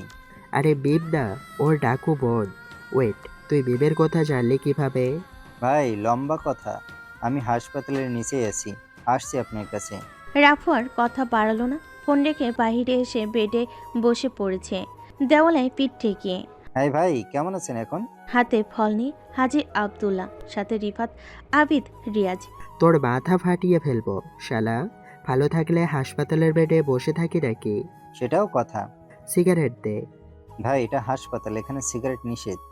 ও, এখন বল, তুই জানলি কিভাবে মিমের কথা? আর আমি যে হাসপাতালে, তা তুই কিভাবে জানলি? ভাই তুমি আজ হাসপাতালে দুদিন, এই দুদিন বেহুশ পড়েছিলে এখানে, তো তাতে কি হয়েছে? তোমাকে এখানে কে নিয়ে আসছে খেয়াল আছে? হ্যাঁ, মিম নিয়ে আসছে। সেই মিমই খবর দিয়েছে আমাদের। তোমার মোবাইলে প্রথম ডায়াল কলে আমার নম্বরই ছিল, সেখান থেকে। ওহ ভালো, এখন আমাকে এখান থেকে মুক্ত কর জলদি। এত তাড়াহুড়ো করলে চলে না বস, তোমার শরীরও ঠিক নেই। এখন বলছো যাবে যাবে, পরে যদি আবার অসুস্থ হও তখন কে দেখবে? তোর দেখতে হবে না, আমি ঠিক আছি। দেখি দেখি কে ঠিক আছে। হুম হুম। ওদের পাশ কাটিয়ে মিম রাফুর দিকে আসছিল আর বলছিল কথাটা। রাফু একদম চুপ হয়ে গেছে। মিম আবারও বলল, শরীর কেমন লাগছে এখন? এই তো সুস্থ, তুমি কেমন আছো? আলহামদুলিল্লাহ। আমাকে কি এখান থেকে বাইরে নিতে পারো মিম? দম বন্ধ হয়ে আসছে। তোমাকে থাকতে হবে যে দুদিন এখানে, সম্পূর্ণ সুস্থ হলে তারপরই যেতে পারবে। রাফু দ্বিতীয় কোনো কথা বাড়ায় না। মিম জুস নিয়ে আসছে, সেটাই খেতে দেয় রাফুকে। জীবনে জুস মুখেও দেয়নি সে। আজ নাক বন্ধ করে একটানে খেয়ে ফেলেছে পুরো গ্লাস। আবদুল্লাহ পুরো থমকে গেছে। আব্দুল্লাহ, মাথায় যা চলছে তা মোটেও নয়। রাপুর কথা শুনে মস্তিষ্ক চুপ হয়ে যায় তার বেহুদা খেয়াল থেকে সব সময়। রাপু ভাবছে এখান থেকে কখন পালানো যাবে সেটা। রাপুর জুস খাওয়া শেষ হলে মিম বলল, আচ্ছা আমি আসছি তাহলে। মাথা নাড়িয়ে সম্মতি জানালে মিম চলে যায় ওখান থেকে। আব্দুল্লাহ হাসপাতালে খরচ মিটিয়ে আসতে দেখে রাফু পেটে নেয়। রিফাত বলল, রাফু পালিয়েছে। আব্দুল্লাহ সবাইকে নিয়ে বাইরে চলে আসছে। এখান থেকে আর কোনো কাজ নেই। টং দোকানের সামনে বসে সিগারেট মুখে দিয়ে বসে আছে রাফু। রিফাত রাফুর পিছনে গিয়ে বলল, ভাই আমরা তাহলে আসি, চাঁদা তুলতে হবে। আচ্ছা যা তোরা। রাত তখন 12টা বাজে। রাফু মিমদের ছাদে দাঁড়িয়ে। বাসায় কেউ নেই মিমের। বাবা ব্যবসায়ী কাজে সবসময় বাইরেই থাকতে হয়। মা গেছে নানু বাড়ি। সম্পূর্ণ বাসা ফাঁকা। ছাদে রাফুর কাঁধে মাথা রেখে নিশ্চুপ চাঁদ দেখছে মিম। রাফু বলল, ভালোবাসবে? জি না, আমি ভালোবাসি না। কথা দিচ্ছি রোজ রাতে চাঁদ দেখাবো। তুমি চাইলেও পারবে না রোজ রাতে চাঁদ দেখাতে। কেন পারবো না? চাঁদের কি হবে? চাঁদের প্রেম তো মেঘের সাথে, মান অভিমান হয় তাদের। তাই দেখো না মাঝে মাঝে চাঁদ ও কাঁদে, বৃষ্টি হয়ে ঝরে। অমাবস্যার রাতে চাঁদের দেখা মেলে না, সেদিন তারা লজ্জায় এক হয়। এগুলো কোনো কথা? হ্যাঁ এগুলোই কথা। আমি নিয়েই আসবো। চাঁদ কি তোমার পিস্তলকে ভয় পাই নাকি? হুম। আমি তোমার জন্য চাঁদ বানাবো। পাগল নাকি তুমি? কেউ কি চাঁদ বানাতে পারে? হ্যাঁ আমি পাগল, চোখ বোঝো তুমি। মিম কথা পারে না আর দুহাতে নিজের চোখ আড়াল করে। কাচের তৈরি কৃত্রিম চাঁদ জলজল করে জ্বলছে। মিমের চোখ খুলেই দেখে কাছের চাঁদ। মন খারাপ হয় তার। রাফুর কাঁধ থেকে মাথা সরিয়ে বলল, কিছু কিছু জিনিস তার নির্দিষ্ট জায়গায় মানায়। তাকে কৃত্রিম পদ্ধতিতে তৈরি করে তার অপমান করা হয়, তার সৌন্দর্যের সাথে তামাশা করা হয়। আমি চাঁদের সৌন্দর্য আকাশ সেই দেখতে চাই। প্রতিদিন দেখতে হবে না চাঁদ। যেদিন চাঁদ তার নিজস্ব রূপ আমাদের উৎসর্গ করবে সেদিনই দেখব। ভালোবাসা রোজ চাঁদ দেখায় হয় না মিস্টার মাস্তান। একে অপরকে সম্মান করার মাঝেই তো ভালোবাসা থাকে। রাফু কিছু বলল না। মিমকে টান দিয়ে নিজের কাছে নিতে চাইছিল, পারেনি। মিম নিজেকে শক্ত করে বলল, স্পর্শে ভালোবাসা খোঁজো না, মন ভেঙে গেলে আর ভালোবাসা হবে না। মিম নিজের রুমে চলে গেছে মন খারাপ করে। রাফু বুঝতে পারেনি মিমের মন খারাপের কারণ। নির্বাক দৃষ্টিতে তাকিয়ে আছে আর তার চলে যাবার দিকে। ফেরানোর জন্য ডাক দেবার ক্ষমতাও নেই। বসেছিল সারা রাত মিমিদের বাসার ছাদে। সকালে সূর্যের প্রথম রোশনি রাফুর রুমের ব্যাঘাত ঘটায়। চোখ কসলাতে চলে যায় বাসায়। সকাল 10টা বাজতে চায়ের দোকানে আড্ডা। মিম কলেজে যাওয়ার জন্য প্রতিদিন ওখান থেকে ঘুরে যেত। রাফুর নজর কারার জন্য কখনো ফিরেও তাকায়নি রাফু। হঠাৎ মনে বেঁধে গেল মিম। মায়ের বড় অদ্ভুত জিনিস। কারো প্রতি যদি একবার হয়ে যায় সে বরবাদ হয়ে যাবে, তবুও মায়া কাটিয়ে উঠতে পারবে না। আজকাল রাফু মিমের পিছু নেই কলেজ পর্যন্ত। প্রতিদিনের মতো মিম ফিরছিল কলেজ থেকে। রাস্তার মোড়ে দাঁড়িয়ে আছে সোহান বন্ধুদের সাথে। নিস্তব্ধ রাস্তায় চোখ যত দূর যায় সম্পূর্ণ জনমানবহীন। শেওয়ালের মতো পিছু নেই সোহান। ভয়ে মিমের হাত কাঁপছে। জোরে জোরে হাঁটতে শুরু করে, কিন্তু কাজ হয়নি। সোহান ধরে ফেলে তাকে। দাঁত বের করে হাসছে বাকি বন্ধুগুলো। সোহানের হাতের মুঠোয় মিমের চুলগুলো ধরে আছে। এক হাত দিয়ে গালে স্পর্শ করছে বারবার। সাদা ওড়নাটা রাস্তার উপরে ফেলে রাখছে সোহান। হঠাৎ এক চিৎকার সোহানের। মিমের চুলগুলো ছেড়ে দিয়ে নিজের অন্য হাত ধরে বসে পড়েছে। হাতের কবজি ছিন্ন হয়ে গেছে দেহ থেকে। বাকি বন্ধুরা সোহানকে ফেলে পালিয়েছে। কাশবনের পাশেই দাঁড়িয়ে আছে রাফু, হাতে ধারালো ছুরি। রক্তের স্রোত বয়ে গেছে ওখানেই। মিমের চোখ কাঁপছে। ওনাটা ওর শরীরে জড়িয়ে দিয়ে বলল রাফু, বেব তুমি রাস্তার ওপাশে গিয়ে দাঁড়াও একটু। সোহানের পা ধরে টেনে ঢুকছে কাশবনের ভিতর। হামা করে চিৎকার করছে সোহান। নিস্তব্ধ রাস্তায় কেউ নেই ওর চিৎকার শোনার জন্য। কাশবনের আড়ালে নিয়েই হাতের ছুরি দিয়ে সোহানের পায়ের শিরা কেটে দেয় রাফু। ছটফট করছে সোহান। চিনচিনে গরম রক্তে মেখে গেছে রাফুর মুখ। নেশা বেঁধে গেছে গরম রক্তে। উত্তেজিত সোহানের প্যান্ট খুলে যৌনাঙ্গ ছিঁড়ে ফেলে দেহ থেকে। রক্তচক্ষু রাফু বলল, নিস্তব্ধ রাস্তায় মেয়ে দেখলেই উত্তেজিত যৌনাঙ্গ পুরুষের থাকতে পারে না। নিজেকে নিয়ন্ত্রণ করে একটা মেয়ের নিরাপত্তা রক্ষায় একজন পুরুষের চিহ্ন তোর মধ্যে তার ছিটে ফোঁটাও নেই। সোহানের আত্মচিৎকারে নিস্তব্ধ কাশবনে প্রাণ জেগেছে। সোহানকে ওখানে ফেলে উঠে আসে রাফু। নিজের গেঞ্জি খুলে রক্ত মুছতে মুছতে মিমকে বলল, বাসায় যাও, আর কোনো সমস্যা হবে না, আমি আছি তোমার পাশে। মিমের মুখে কথা নেই, চোখে পৃথিবীর সমস্ত ভয় জড়ো হয়ে আছে, থরথর করে কাঁপছে। বুঝতে পারে রাফু ভীষণ ভয় পেয়েছে। পাজকোলা করে তুলে নিজেই পৌঁছে দেয় ওর বাসায়। সাবধানে থাকতে বলে আসে রাফু। ধমকি সুরে মিমের মাকে শাসিয়ে আসে মেয়ের যত্ন নিতে। সোহানের মৃত লাশটা বাসার সামনেই রাখা, সাদা কাপড়ে মোড়ানো। বেদনার্ত কণ্ঠে বারবার কান্না করতে করতে জ্ঞান হারাচ্ছে সোহানের মা। মেজ ভাই মাকে নিয়ে ব্যস্ত। বড় ভাই ছোট ভাইয়ের লাশের পাশে বসে চোখের জল ফেলছে। তখনই আশিক এসে বলল, ভাই, সোহান ভাইকে রাফু হত্যা করেছে। থমকে গেছে রিফাত। মস্তিষ্কের স্নায়ুকোষ অচল হয়ে প্রায়। কি বলবে এখন রিফাত?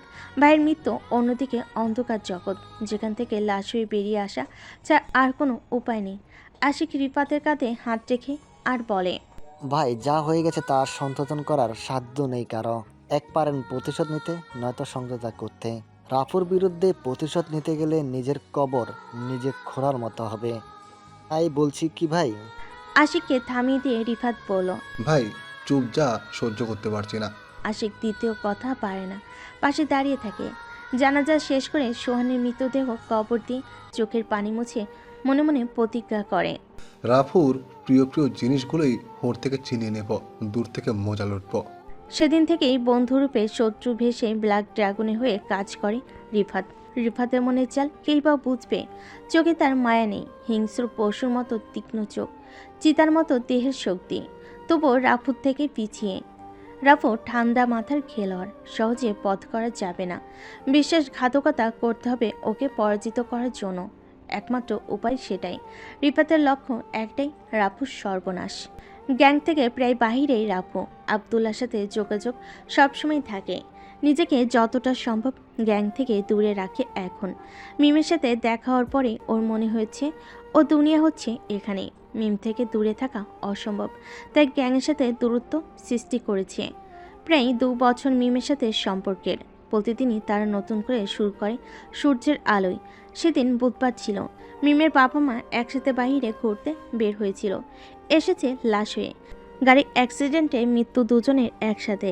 ভেঙে পড়ে মিম মানসিক শারীরিকভাবে। 1 দিন 2 দিন 3 দিন মিমের চোখে কালো হয়ে গেছে। চুপ হয়ে গেছে সেই মেয়েটা। রাফু দরজায় ঠক ঠক করে আওয়াজ করে। কলিং বেল বাজানোর সাহস হয় না আর। ডক্টর সাবিনা এসে দরজা খুলে দেয়। এই কয়দিন মিমের সাথে ছিল সাবিনা, আর পারছে না। হাসপাতাল থেকে চাপ সৃষ্টি হচ্ছে। মিমকে একাও ছেড়ে যেতে পারছে না কোথাও। রাফুকে দেখে সাবিনা বলল, এসেছো তাহলে? মাথা নিচু করে রাফু। সকালে আসার কথা, এখন প্রায় বিকাল। সাবিনা আবার বলল, মাথা নিচু করতে হবে না, এখন ওর সঙ্গী হয়ে থাকো কিছু সময়। মুখ খুলে রাফু, আমি ওর সারা জীবন পাশে থাকতে চাই। তো দেখা যাবে সময় হলে, আপাতত সঙ্গ দিলেই হবে। আপনি কি বের হবেন এখন? হ্যাঁ, একটু কাজ আছে বাইরে। কাজটা কি অতি জরুরি? না, ততটাও না। তাহলে আজ বাইরে যেতে হবে না। কেন? অবাক হয়ে সাবিনা রাফুর পকেট থেকে কিছু টাকা বের করে সাবিনার হাতে দেয় আর বলল, আমি এখন আজ মিমকে বিয়ে করতে চাই, আপনি ব্যবস্থা করুন। কিন্তু মিম কি রাজি হবে? মিমের সাথে আমি কথা বলছি, আপনি দেখুন একটু। আচ্ছা। বলে সাবিনা বাসার বাইরে গেছে কেনাকাটা করতে। রাফু মিমের রুমে ঢুকে বিছানায় বসে আছে মিম। ফ্লোরে বসে মিমের হাত ধরে আছে রাফু। রাফুর 2 হাতে মিমের হাত দুটো নিয়ে শক্ত করে ধরে আছে। মিম কিছু বলছে না। পকেট থেকে একটা রিং বের করে মিমের হাতে দেয় আর বলল, রাফু, আমার মায়ের রিং এটা, তার ছেলের স্ত্রীর জন্য রেখেছিল। খুব শখ করেই বানিয়েছিলেন মা, কিন্তু দুর্ভাগ্য 7 বছর বয়স যখন আমার, তখন মা আমাকে ছেড়ে চলে যায়। বাবা দ্বিতীয় বিয়ে করে। সহ্য হয় না আমার, আমি অন্ধকার জগতে চলে যাই আস্তে আস্তে। 14 বছরের যখন আমি, তখনই দুটো খুন করি। তারা আমার মায়ের হত্যাকারী ছিল। খুব নৃশংসভাবে হত্যা করেছিলাম তাদের। রাফসান থেকে রাফু হই, বাবার আদর থেকে বঞ্চিত, মায়ের মমতা হারিয়ে একটি পাথরে পরিণত হই। অন্ধকারের জগতে এক হিংস্র জানোয়ারের মতো পরিচিত হয়ে উঠি। এখন আমার মৃত্যুর অপেক্ষা, কখন যেন শত্রুর বুলেট বুক চিরে বের হয়ে যায় সে আতঙ্কে থাকছি। কিন্তু যখন তুমি এলে আমার জীবনে সব কিছু কেমন যেন পাল্টে দিয়েছে। আমি এখন রক্তে ভয় পাই, থরথর করে কাঁপে হাত, একটু সুখের ছোঁয়া পেতে চাই। তুমি ছাড়া এখন আর কেউ নেই আমার। মায়ের এই রিং ছাড়া আর কিছুই নেই আমার। তোমাকে দেবার মতো আর কিছুই নেই আমার। আজ একটা চাকরি পেয়েছি, নিজের পরিচয় গোপন করে, মাসিক 9,000 টাকা বেতনে। মনে করি দুজন আর চলে যাবে।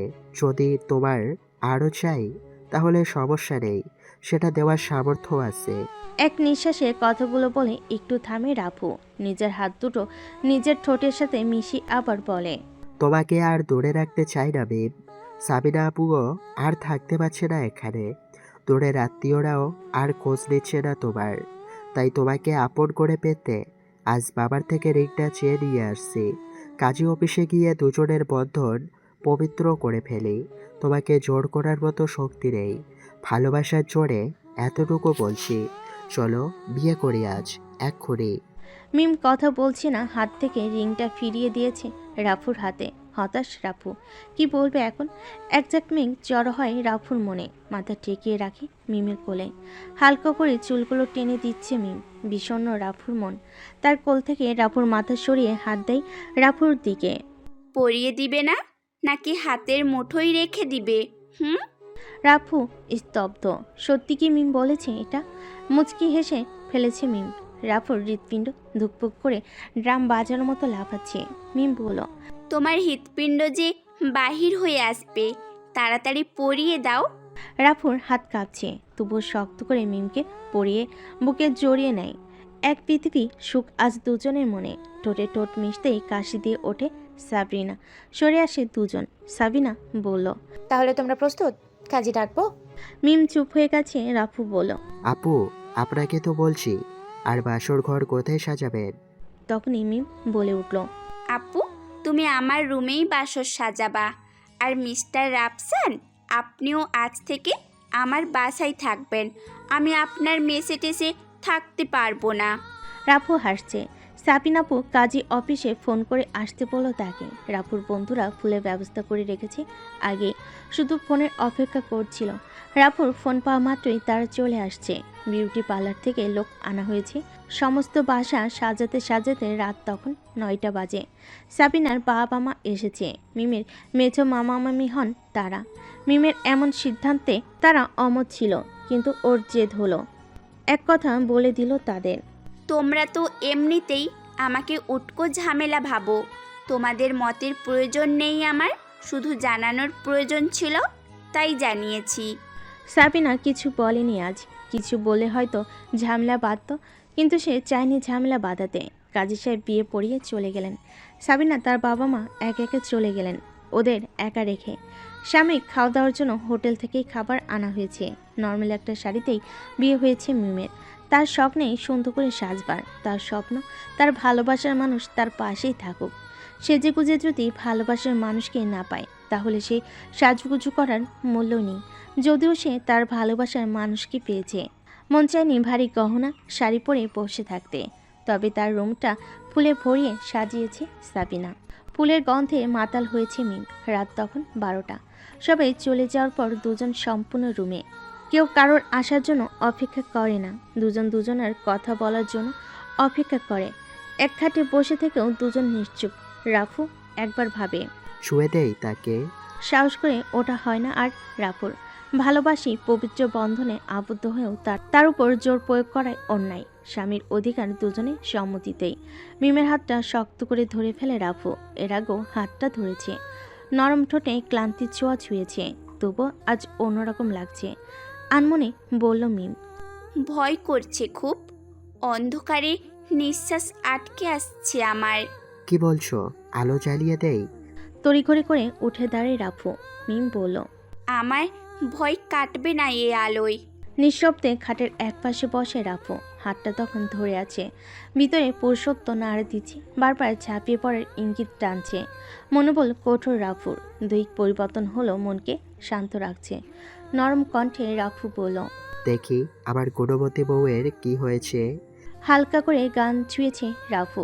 ঠোঁট দুটো আজ শক্ত মনে হচ্ছে, হালকা মোটা চামড়ে আবৃত হয়েছে ক্ষণিকের জন্য। রাফু পুরো আঙ্গুলে হালকা কামড় দিয়ে বলল, মিম। চাঁদ দেখবো, ভরা পূর্ণিমার চাঁদ। এখন চাঁদ দেখবে? এ সময় নষ্ট করতে নেই। অভিজ্ঞ মানুষেরা বলেছেন মানুষের সবচেয়ে মধুর সময় হলো বাসর রাত। এ সময় একটুও নষ্ট করতে নেই। তোমার বিজ্ঞ মানুষ কারা শুনি? হুম হুম। মাথা চুলকাচ্ছে রাফু, কি বলবে এখন? মিম জেদ ধরেছে চাঁদ দেখবে, তার খামখেয়ালি মেজাজ খারাপ করার মতো ইচ্ছে নেই রাফুর। কোমরে হাত দিয়ে কাঁপুনিতে ওঠে মিম, চোখ বুঝতে অনুভব করে মিম রাফুর কোলে, বুকের ওপর মাথা রেখে পরম সুখে।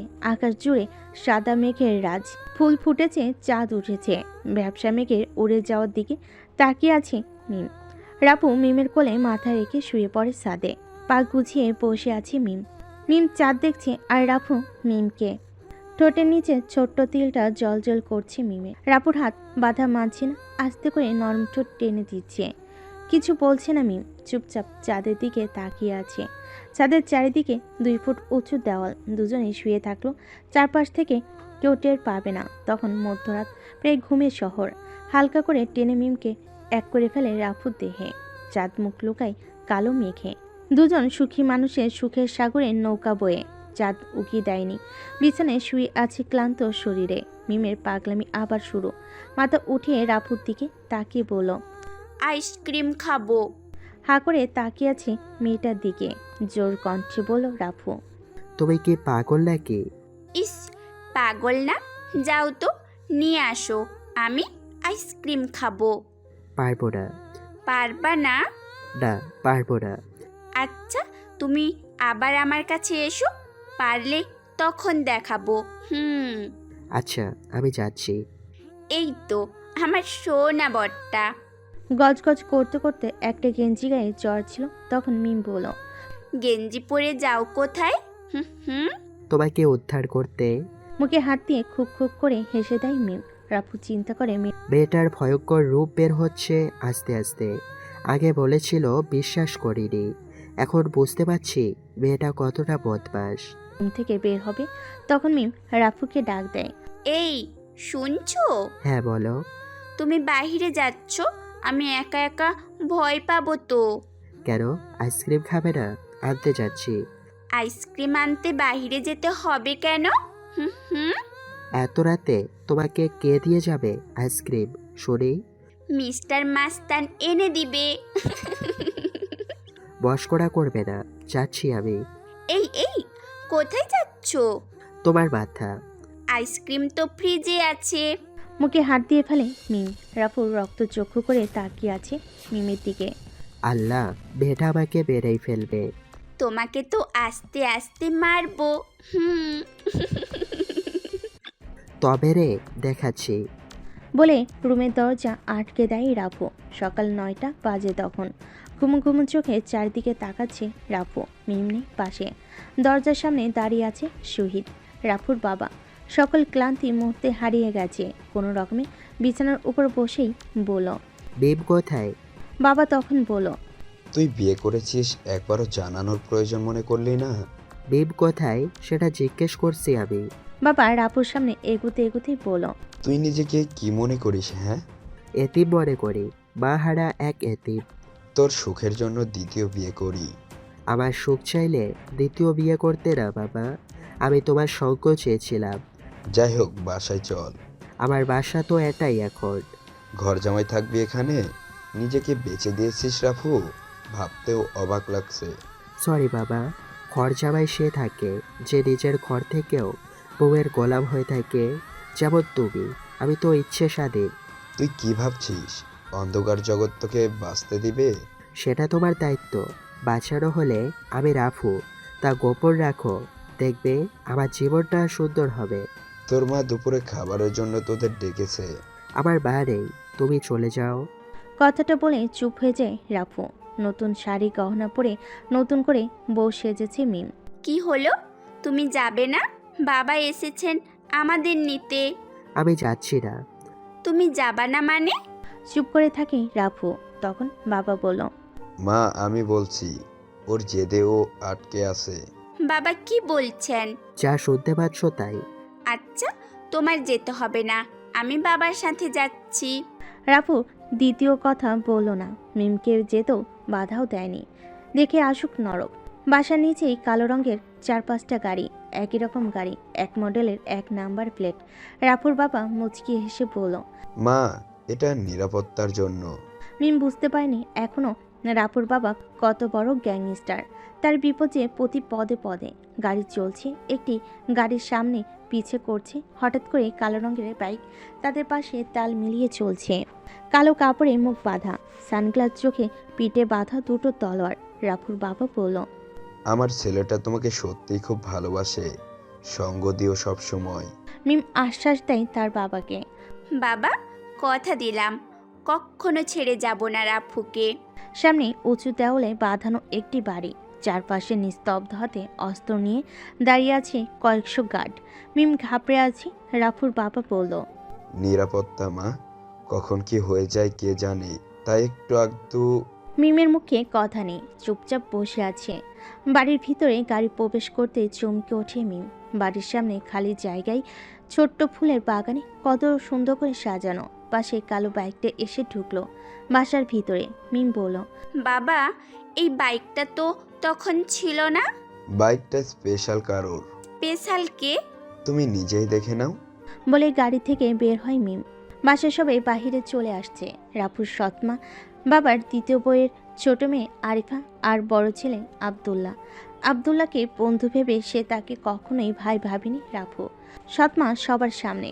তার হাসি দেখলো শরীর জলে রাফুর। মিম তাকিয়ে আছে কালো বাইকের দিকে। কে এই স্পেশাল মানুষ?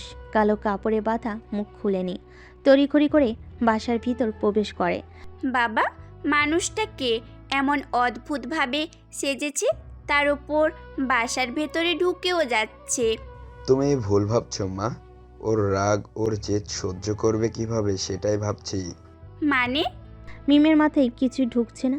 রাফুর বাবা বলল, ছেলেটা আজ 12 বছর পর এ বাসায় ঢুকেছে, শুধু তোমার জন্য। ধন্যবাদ মা। আর ছেলেটা আর কেউ না, রাফু নিজেই। মিমের কাছে সব কিছু গোলমেলে লাগছে, তবুও নতুন বউ হিসেবে কিছু বলতে পারছে না। বাড়ির সকল মানুষের আজ নতুন উৎসবে মেতেছে। মিমকে নিয়ে ব্যস্ত সবাই। এর মধ্যে রাফু এসে বলল, দেখুন আন্টি, আমি এখানে থাকতে আসিনি। মিমের শখ হয়েছে, আমার বাবার নিমন্ত্রণ গ্রহণ করে এসেছে বলেই এসেছি। রাফুর সৎমায়ের মন কালো হয়ে গেছে। আনমনে বলল, 12 বছর পর এলে, একটু তোমার যত্ন নিতে দিও।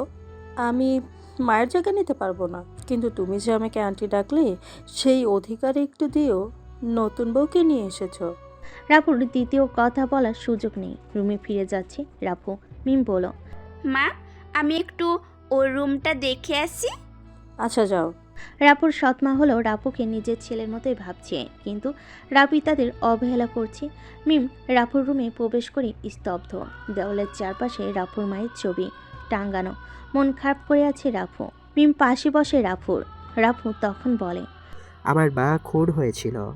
শক্ত করে রাফুর কাঁধ চেপে ধরে মিম। হঠাৎ বাহিরে গোলাগুলির শব্দ। হামলা হয়েছে। চারিদিকে হইচই বেঁধে গেছে। ধাই ধাই করে বুলেটের আঘাতে বাঁধ ভেঙে যাচ্ছে শহীদ হাসানের বাড়ির গার্ডগুলো। মাটিতে লুটিয়ে পড়েছে একে একে। মিমকে নিয়ে রুমের মাঝে চলে আসে রাফু। আব্দুল্লাহ তার মায়ের সাথে দাঁড়িয়ে। মিমকে ওর মায়ের সাথে যেতে বলে রুমের মূল দেওয়ালে ঝোলানো রাফু মায়ের ছবি সরাতেই একটা গোলাকার সুইচ বেরিয়ে আসে। অবাক হয়ে তাকিয়ে আছে আব্দুল্লাহ। সে নিজেও জানে না এখানে কি ছিল। পিনকোড দিতেই কচকচ শব্দ করে পিছন থেকে দোতলার ওঠার সিঁড়িটার উপর উঠে যায়। ভেতর থেকে বেরিয়ে আসে গুপ্তঘর। ঘরের সকল মেয়ে সদস্যদের ভিতরে পাঠানো হয়। সোফা সেটের নিচে সব অস্ত্র রাখা। আব্দুল্লাহ একটা স্নেপার নেই, রাপুর হাতে দেয় একটা। দোতলায় উঠে তাক করে দূর নিশানায়। অন্ধকার জগতের ছায়া আবার পড়েছে ওর দেহে। বাসার সামনের ভাগ থেকে হামলা করেছে তারা। প্ল্যান করার দুর্বল বোঝা যাচ্ছে। এতক্ষণে শহীদ হাসানের গ্যাংয়ের সদস্যদের খবর হয়ে গেছে হামলা হয়েছে বসের বাসায়। ছুটে আসছে তারা। রাফু আবদুল্লাহকে বলল, আমাকে কাভার করিস, আমি নামলাম। বলে স্ন্যাপার রেখে একটা সাব মেশিন গান হাতে নিয়ে বেরিয়ে পড়ে। সামনে যা আসছে তছনছ করে ফেলছে। পেছনে আবদুল্লাহ স্নাইপার দিয়ে কভার করে রাখছে রাফুকে। হঠাৎ রাফুর মাথায় পিস্তল ঠেকিয়ে ধরে রাফুর দলের গার্ড একজন। হতবাক হয়ে যায় রাফু। সে গার্ড বলে, এতদিন তোর অপেক্ষায় ছিলাম। আবদুল্লাহ গার্ডের দিকে স্নাইপারের নিশানা তাক করতে হাতের ইশারায় ওকে থামিয়ে দিল রাফু। গার্ড মোবাইল বের করে কাউকে ফোন করে বলল, বস, রাফুর মাথায় পিস্তল ঠেকিয়ে আছে, কত দেবেন ওর মাথার মূল্য? রাফু হাসছে। নিজের মাথায় মূল্য নির্ধারণ করতে গিয়ে ভুলে গেছে সে কার মাথার দিকে পিস্তল তাক করিয়ে রাখছে। হাতের ইশারায় স্নাইপারের 4 ইঞ্চি বুলেটে থেতলিয়ে গেছে গার্ডের মাথা। রক্তে মেখে গেছে রাফুর মুখ। ফোনটা হাতে নিয়ে রাফুকে বলল, রাফু বলছি, আমার বলল শুধু আমাকে দিয়ে মেটানো যাবে। তুই কোন দেশের আলু বে? ফোনের ওপাশ থেকে উত্তর আসে না। একটানে পানি গ্লাস শেষ করার শব্দ আসে। রাফু আবারও বলল, আমার পরিবারের দিকে দ্বিতীয়বার যদি চোখ তুলে তাকিয়েছিস না, তো চোখ তুলে তোর পিছনে ঢুকিয়ে দেব। মনে রাখিস, এই পরিবারে 2টো বাল পয়দা করে রাখছে শহীদ, তোদের মতো চুনোপটি দেখে নেবার জন্য। বলেই ফোন ডিসকানেক্ট হয়ে যায়। রাফুর দলের লোকগুলো ঘেরাও করে ফেলে তাদের। গোলাগুলি তখন বন্ধ। রাফুর বাবা উত্তেজিত কণ্ঠে বলছিল, কার এত বড় সাহস আমার পরিবারের উপর হামলা করে? কার সাহস? মিম ঘাবড়ে আছে। বেসিনে মুখটা ধুয়ে নেয় রাফু। মিমের হাতটা শক্ত করে ধরে আছে আবদুল্লার মা। মিম, এদিকে এসো। ডাক দেয় রাফু।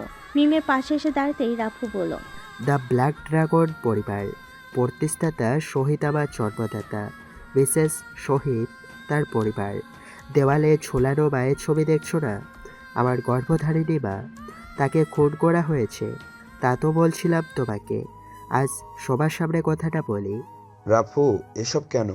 রাফুর কথার মাঝে ওর বাবা বলে ওঠে, সত্যিটা ওকে জানতে হবে। ওর সাথে বাকি জীবনটা যে কাটানো বাকি। তোমার মতো বউয়ের আঁচলে মুখ লুকিয়ে থাকার ছেলে নই আমি। রাফু, কি বলছো এসব? চুপ করুন আন্টি, সত্যিটা আপনিও জানেন না, জানতে হবে না আপনাদের। মনে আছে আন্টি, আপনার বাবা এক দুর্ঘটনায় মারা যায়। সেটা মিস্টার শহীদের গাড়ি ছিল, যেটা আপনার 2 ভাই বুঝতে পেরেছিল। তারা হামলা করে মিস্টার শহীদের উপর। দুর্ভাগ্যবশত তার সাথে আমার মাও ছিল। তার কিছু হয়নি। মায়ের দেহ দুখণ্ড হয়ে পড়েছিল রাস্তায়। কেউ এগিয়ে আসেনি। গাড়িতে বসে এসব ঘটনা নিজ চোখে দেখেছি। বয়স তখন মাত্র 9 ছিল, কিছু করতে পারিনি। আমার কাছে তো তলোয়ার দুটো, দেখেন, এ দুটো দিয়েই আমি আপনার ভাইয়েদের হত্যা করে মা হত্যার প্রতিশোধ দিয়েছি। তলোয়ার দুটো আপনাদের কাছে রাখুন, আপনাদের আমানত। আজ মিমের সামনে এসব বলছি কেন জানেন? মিমের সত্যিটা জানা দরকার। দ্বিতীয়বার এ নরকে আসার নাম যেন মুখে না আসে তার জন্য। আমি এ জগতের বাইরে চলে আসছি, শুধু মিমের জন্য এ বাসায় এসেছি। আল্লাহ হাফেজ। চলো মিম। মিমের হাতটা শক্ত করে ধরে রাফু চোখ খোলা রেখে কালো কাপড়ে বেঁধে দেয় নিজের মুখ। বাইরে শকুনিরা চেয়ে আছে কে বের হয় তা দেখার জন্য। যে বাইকে এসেছিল তাতে চলে গেছে রাফু। লণ্ডভণ্ড হয়ে আছে চারিদিকে। রাত তখন 2টো। মিমের চোখে আতঙ্ক। সারাদিনে কি দেখছে তা ভুলতে পারছে না। রাফুর সাথে কথা বলতেও বুক কাঁপছে ওর। মিমের হাতে হাত রাখে রাফু। শান্ত কণ্ঠে বলল, আমি অন্ধকার থেকে বেরিয়ে আসছি মিম।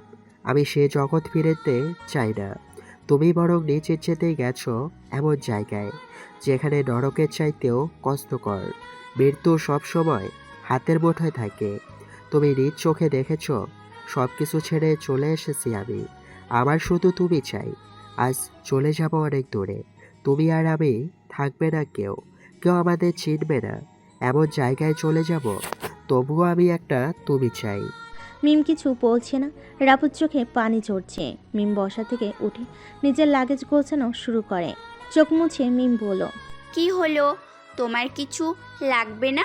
গুছিয়ে নাও। রাফুর মুখে স্বস্তির হাসি। মিম আবারও বলল, তুমি হাসতেও পারো, আমি তো আজই দেখলাম। রাফু কিছু বলল না। নগদ টাকা আর কিছু কাপড় চোপড় গুছিয়ে রওনা হলো তারা অচেনা গন্তব্যে। বাসা থেকে মিমের গাড়ি নিয়ে বের হয় তারা। বাসায় বাহিরের শকুনের মতো নজর পেতে রেখেছিল রিফাত আর আশিক। রাফুর গাড়ি বের হতেই আশিক ফোন করে আব্দুল্লার কাছে। বস, রাফু বের হয়ে গেছে। টেবিলের উপর জোরে জোরে আঘাত করে বলল আব্দুল্লাহ। এবার যাবি কোথায় রাফু? দিনে তো বেঁচে গেলি, নিজ বাড়িতে হামলা করেও তোকে মারতে পারিনি। এখন বাইরে বসে তোর জীবন শেষ করতেই হবে। এক জঙ্গলের শিকারী একজন থাকে, দ্বিতীয় জনের মৃত্যু যে শিকারী করতে পারে সেই রাজা হয়। বস, আমরা কি পিছু নেব? হ্যাঁ, পিছনে দেখ কোথায় যায় ওরা। ওকে বস, আপনাকে আপডেট দিচ্ছি পরে। গাড়ি চলছে অচেনা গন্তব্যে। কোথায় যাবে দুজন কেউ জানে না। শহর থেকে বেরিয়ে আসতেই মিম বলল, এই শোনো না, হ্যাঁ বলো। আমাদের বিয়ের আজ দ্বিতীয় দিন, কিন্তু আজকেই আমরা পালিয়ে যাচ্ছি। আমাদের ভালোবাসা রোজ বাসর রাত হবে, নতুন করে নতুনভাবে রোজ বিয়ে হবে আমাদের। নতুন সকালে তোমাকে নতুন করে দেব, একটু কষ্ট করো প্লিজ। আমি আইসক্রিম খাবো। এটা বাসা নাকি? এখন আইসক্রিম পাবো কোথায়? এই যে দেখো, রাস্তার পাশে কত দোকান, একটা থেকে নিয়ে দাও না। ঠান্ডা লাগবে তো তোমার? আমার ঠান্ডা লাগলে তোমাকে জড়িয়ে ধরবো, তখন গরম হলে আমার ঠান্ডা চলে যাবে। তুমি বাচ্চাদের মতো করো কেন? এই দেখো, আমার সব দাঁত উঠে গেছে, এখন বাচ্চা নই আমি, ঠিক আছে? পাগলি একটা। শুধুই তোমার। হ্যাঁ। বলে রাস্তার সাইডে গাড়ি থামিয়ে মিমের জন্য একটা আইসক্রিম নিয়ে আসে। মিমের হাতে আইসক্রিম দিতেই মিম রাফুর হাত ধরে একটানে ওর উপরে নিয়ে আসে। রাফুর অর্ধেক গাড়ির ভিতর আর অর্ধেক মিমের উপর। নিঃশ্বাসে নিঃশ্বাস মিলছে দুজনের। মিম বলে ওঠে, চলো হানিমুনে যাই, কক্সবাজার, তুমি আমি আর সমুদ্র। মিমের ঠোঁটে রাফুর ঠোঁট ভিজিয়ে বলল রাফু। চলেন মহারানী, আপনার যা হুকুম রাজা তা পালন করবে। আপনি খুশি তো? পুরো দুনিয়া সুন্দর। হয়েছে, গাড়ি চালান। রাতের কিছুটা সময় কুমিল্লার এক হোটেলের সামনে গাড়ি থামিয়ে খাওয়া দাওয়া করে গাড়ির মধ্যেই ঘুমিয়ে থাকে ওরা। রাফুর কাঁধে মাথায় রেখে নিশ্চিন্তে ঘুমিয়ে থাকে তারা। সকালে আবার রওনা হয় কক্সবাজারের উদ্দেশ্যে। সন্ধ্যা তখন। কক্সবাজার পৌঁছে হোটেল রুম বুক করে ফ্রেশ হয় দুজনেই। রিফাত আশিক ওদের পিছু নিয়ে পৌঁছে যায় কক্সবাজার। আব্দুল্লাহকে ফোন করে জানিয়ে দেয় ওরা কক্সবাজার আসে। আব্দুল্লাহর দেরি করে না, রাতের ফ্লাইট ধরে চলে যায় কক্সবাজার। সমুদ্রের তীরে লোকজন কমছে ধীরে ধীরে। মিম আর রাফু হাঁটছে। সমুদ্রের ঢেউয়ের শব্দে তাদের মুগ্ধ করছে। তীব্র বাতাসে চুলগুলো এলোমেলো হচ্ছে মিমের।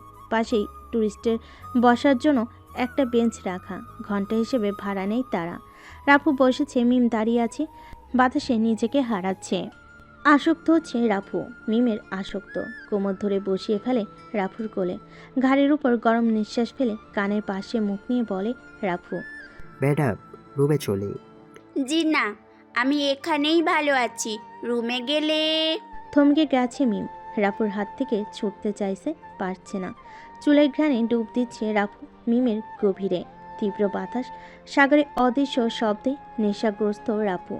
মিমের ভালোই লাগছে সব মিলে। দূর থেকে তাদের দেখছে রিফাত।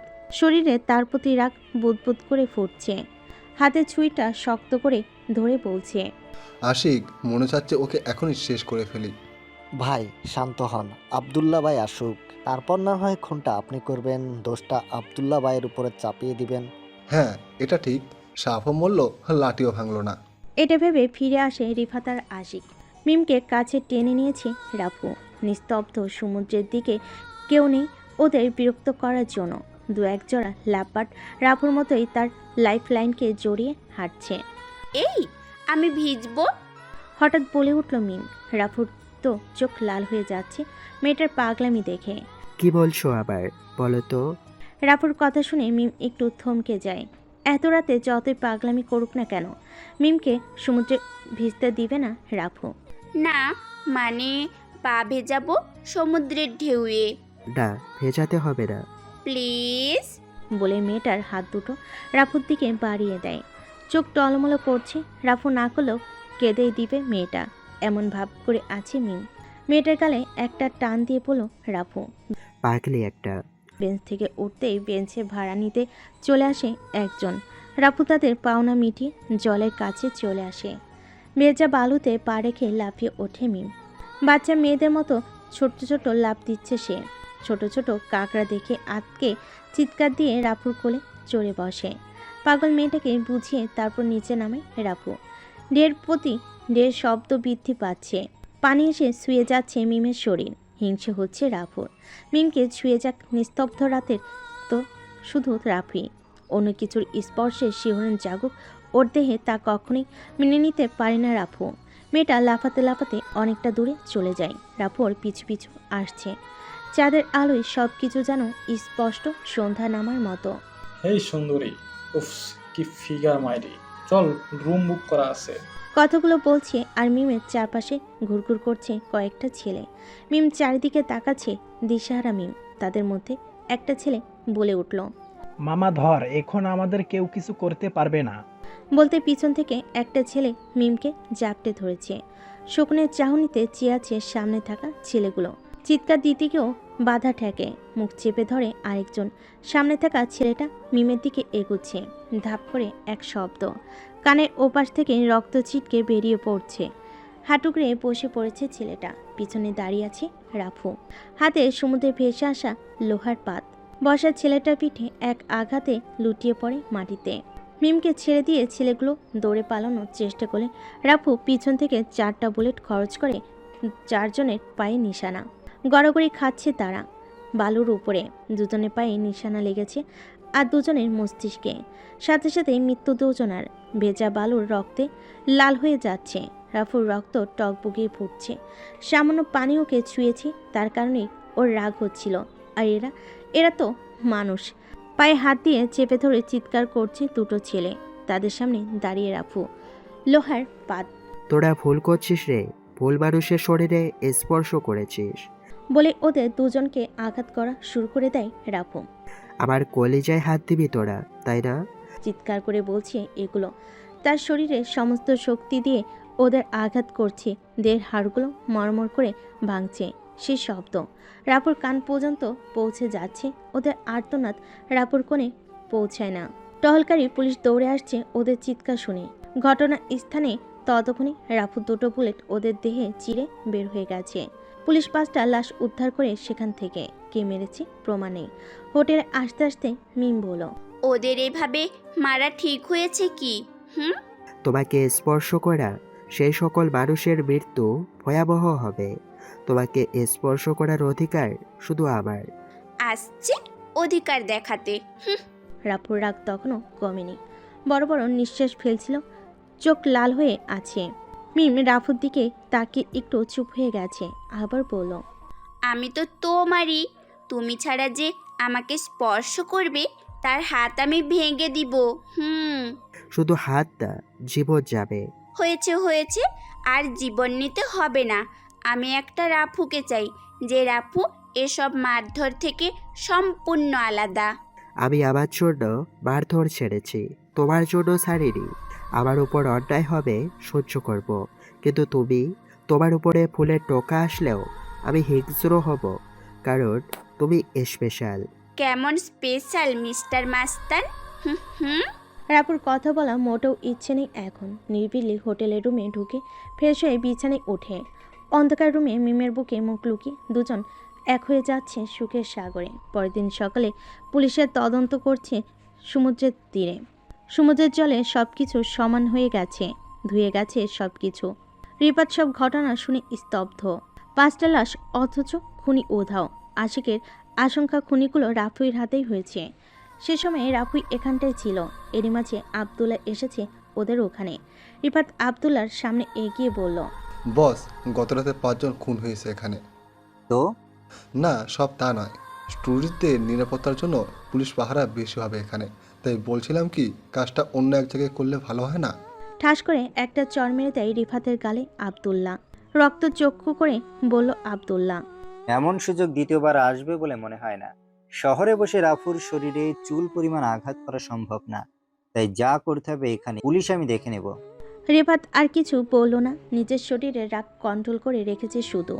সময়ের অপেক্ষা। স্বাধীন রাফু আর মিম সমুদ্রের তীরে ঘুরে বেড়াচ্ছে, নোনা জলে শরীর ভেজাচ্ছে, ঝিনুক করেই মিম। রাফু ফ্রেমবন্দি করে সবগুলো। রাত তখন 10টা। ওরা দুজনেই সমুদ্রের তীরে ডাবের পানি খেতে খেতে হাঁটছিল। হঠাৎ সব পুলিশ চলে যাচ্ছে সেখান থেকে। রাফু খেয়াল করেনি সেটা। হাঁটছে তারা, কল্পনা করছে তাদের ভবিষ্যৎ নিয়ে। গত রাতেও তারা তাদের বাচ্চার নাম দিয়ে ঝগড়া বেঁধেছে। ঝগড়া শেষ হয়েছিল এটা বলে। দুজনের মতামত এক, জড়িয়ে ধরে আবারও ঘুম দিয়েছে। আজ দুজনেই হাঁটছে সমুদ্রের তীরে। আকাশে মেঘ জমেছে, একটু হলে কেঁদে দিবে আকাশ। মিম আকাশের কান্নাকে বৃষ্টি ভেবে উপভোগ করবে।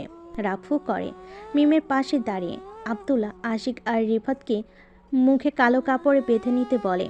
যখন দুজন দুজনের ঠোঁটে আসক্ত হবে তখনই হামলা করতে হবে। আশিকের পিছনে আয়রন রড। আশিকের কাজ শুধু রাফুর মাথায় আঘাত করে তাকে অবচেতন করা। বাকি কাজটা রিফাতের কাছে ছুরি আর আব্দুল্লার কাছে রাফুর ফেভারিট 9mm পিস্তলটা। রাত 10টার একটু বেশি। ডাবের জলে তৃষ্ণা মিটছে না রাফুর। মিমের মাথার পিছনে হাত টেকে টেনে নেয় রাফুর কাছে। দুজনের চোখে অতৃপ্ত তৃষ্ণা। কোমল ঠোঁটে এক হতেই আশিকের হাতে থাকা আয়রন রডের আঘাতে বসে পড়ে রাফু। মাথা ফেটে রক্ত ঝরছে। ঘুরিয়ে আরেকটা আঘাত চেয়ে আছে রাফু তাদের চেহারার দিকে। কালো অন্ধকার ছায়ার মতো লাগছে। মিম রাফুকে ধরতেই আশিক মিমকেও আঘাত করে। এক আঘাত। বালিতে লুটিয়ে পড়তেই কোনো রকম উঠে দাঁড়ে আশিকের গলা টিপে ধরে। জিহ্বা বাহির করে ফেলে আশিক। রিফাতের কাছে থাকা ছুরিটা রাফুর ডান বুকে বসিয়ে দেয়। মা করে চিৎকার করে রাফু। সমস্ত পৃথিবী অন্ধকার। গভীর ক্ষতের সৃষ্টি হয় বুকের ডান পাশে। ছুরিটা রাফুর হাতে নিয়ে অন্ধকারে চালিয়ে দেয়। আঘাত করে আব্দুল্লার হাতে। চিনচিনিয়ে রক্ত ঝরছে ওর হাত থেকে। তবুও দাঁড়িয়ে রাফু। সবশেষে আব্দুল্লাহ। রাফুর বুকের ডান পাশে তার পিস্তলের একটি বুলেট বুক চিরে ঢুকে যায়। লুটিয়ে পড়ে সমুদ্রের তীরে। সব কিছু নিস্তব্ধ। মিমের জ্ঞান নেই। অতিরিক্ত রক্তক্ষরণের জ্ঞান হারিয়েছে। রাফু তাকিয়ে আছে আকাশের দিকে। সমুদ্রের ঢেউ বারবার এসে শরীরে জড়িয়ে যাচ্ছে। নিশ্চুপ হয়ে গেছে। আব্দুল্লাহ ওদের নিয়ে একটু দূরে যেতেই ধাই ধাই করে আরও দুটো শব্দ হয়। রিফাতের রক্তাক্ত দেহ লুটিয়ে পড়ে বালুতে। আশিক হতবাক হয়ে তাকিয়ে আছে। আব্দুল্লাহ বলল, শালা আমাকে ব্ল্যাকমেল করার জন্য ভিডিও করে। বলে রিফাতের সাথে বোতামের মতো লুকানো ক্যামেরাটা বের করে নেয় আব্দুল্লাহ। আশিক তবদা খেয়ে দাঁড়িয়ে আছে। আব্দুল্লাহ আবার বলে, যখন ভিডিও রেকর্ড হচ্ছিল তখন সবুজ রঙের বাতির সিগন্যাল দিচ্ছিল, আর তাতেই আমার মাথার বাল্ব জ্বলে ওঠে। বিশ্বাসঘাতক। আশিক ভাবতে পারেনি রিফাতের মনে এই বুদ্ধি চলছিল। আব্দুল্লাহ দ্বিতীয়বার আবার বলে, আশিক, রিফাতের লাশ গুম করে ফেল। তোর অ্যাকাউন্টে পর্যাপ্ত পরিমাণে মাল পেয়ে যাবি। শুধু গ্যাংয়ের মধ্যে কথাটা ছড়িয়ে দিবি যে এক অ্যাক্সিডেন্টে রিফাতের হাত কেটে গেছে, আর ওই অ্যাক্সিডেন্টের পর রিফাতকে আর খুঁজে পাওয়া যাচ্ছে না। ব্যাস এটুকুই। ওকে বস, আপনি যা বলবেন তাই হবে। চলে যায় আব্দুল্লাহ। আশিক রিফাতের লাশের পেট কেটে ফেলে ওর হাতে ছুরি দিয়ে। বালি ভর্তি করে কোমরে বেল্ট খুলে শক্ত করে বেঁধে সাগরের গভীরে নিয়ে ফেলে দেয়। নিখোঁজ রিফাত। ফোন করে কয়েকজনকে খবর ছড়িয়ে দেয় আশিক, সাথে আব্দুল্লাহ শিখানো কথাগুলো। সমুদ্রের তীরে মিম রাফুকে ঘায়েল অবস্থায় পড়ে থাকতে দেখে ওদের হাসপাতালে নিয়ে যায় কয়েকজন ট্যুরিস্ট। কক্সবাজার ওদের চিকিৎসা দিতে না পারে লাইফ সাপোর্টে ঢাকা নিয়ে আসা হয়। অজানা দুজন কেউ নেই তাদের সাথে। কত খরচ লাগবে তাদের চিকিৎসায় কেউ জানে না। ডক্টররা কেউ এগিয়ে আসছে না তাদের দিকে। একজন নার্স চিনতে পারে রাফুকে, যে রাফুর গ্যাং মেম্বারদের একজন। যে কোনো সময় ঘায়েল অবস্থায় তাকে নেওয়া হয় গোপন আস্থানায়। চুপি চুপি ফোন করে সে শাহিদ হাসানের কাছে। একদম ক্রিটিক্যাল অবস্থা রাফুর। নিশ্বাস চলছিল কোনো রকম কথা না ঘুরিয়ে সরাসরি সব কিছু বলে। অস্থিরতা শুরু হয় শহীদ হাসানের মনে। কাউকে কিছু না জেনে চুপি চুপি চলে আসে হাসপাতালে। রাফুর মুখে অক্সিজেন লাগানো। নিঃশ্বাস নিতেও কষ্ট হচ্ছে। ডাক্তারি সকল রিপোর্টে সাইন করে শহীদ হাসান। পুলিশ তদন্তের জন্য আসলে শহীদ হাসানকে এখানে থেকে সামাল দিতে চলে যায় তারা। কে আহত হয়েছে তার জানার বিন্দুমাত্র আগ্রহ দেখায়নি তারা। রাফুর অপারেশন চলছে। মিমের অবস্থাও ততটাই দুর্বল। মাথায় আঘাত করে রক্ত জমেছে সেখানে। অপারেশন করলেও কমে যাওয়ার সম্ভাবনা 80%। দুজনে অপারেশন চলছে দুটো রুমে। শহীদ হাসান পাগলের মতো ছুটছে এদিক সেদিক। 18 ঘন্টা অপারেশন হয় রাফুর। এ যাত্রায় বেঁচে গেছে রাফু, কিন্তু সুস্থ হতে কমপক্ষে 6 মাস সময় লাগবে। এতদিন হাসপাতালে ভর্তি হয়ে থাকতে হবে তাকে। মিমের অপারেশন হয়েছে, ডাক্তাররা কিছু বলতে পারছে না ওর অবস্থা। লাইফ সাপোর্টে রাখা হয়েছে মিমকে। বাচ্চা মরা এখন মিমের কাছে। সৃষ্টিকর্তা মিমের ভাগ্যে যা লিখে রেখেছেন তাই হবে। শাহিদ হাসান গোপনে রাফু দেখাশোনার জন্য গ্যাংয়ের স্পেশাল একটা টিম তৈরি করে। সাধন নার্স ওয়ার্ড বয় হিসেবে হাসপাতালে ঘোরাফেরা করে রাফুর নিরাপত্তার জন্য। রাফুর জ্ঞান ফিরে হাঁটতে চলতে পারে না ও। বুকের ভিতর অসহ্য যন্ত্রণায় জ্ঞান হারায় বারবার। রাফুর তখন জ্ঞান ছিল। শাহিদ হাসান রাফুর সামনে দাঁড়িয়ে কঠিন মানুষদের চোখে জল থই থই করছে। রাফু বলল, গ্যাংয়ের কেউ আমার সাথে বিশ্বাসঘাতকতা করেছে। আমি স্পষ্ট তার শরীরে ব্ল্যাক ড্রাগনের নিশানা দেখেছি। আঘাত করেছি তার শরীরে। তুই কি দেখেছিস তাদের? না, তাদের মুখ কালো কাপড়ে বাঁধা ছিল। কাউকে সন্দেহ করছিস? আমি কাউকে বিশ্বাস করি না, কিন্তু কারা এরা? তাহলে কিভাবে বের করবি তাদের?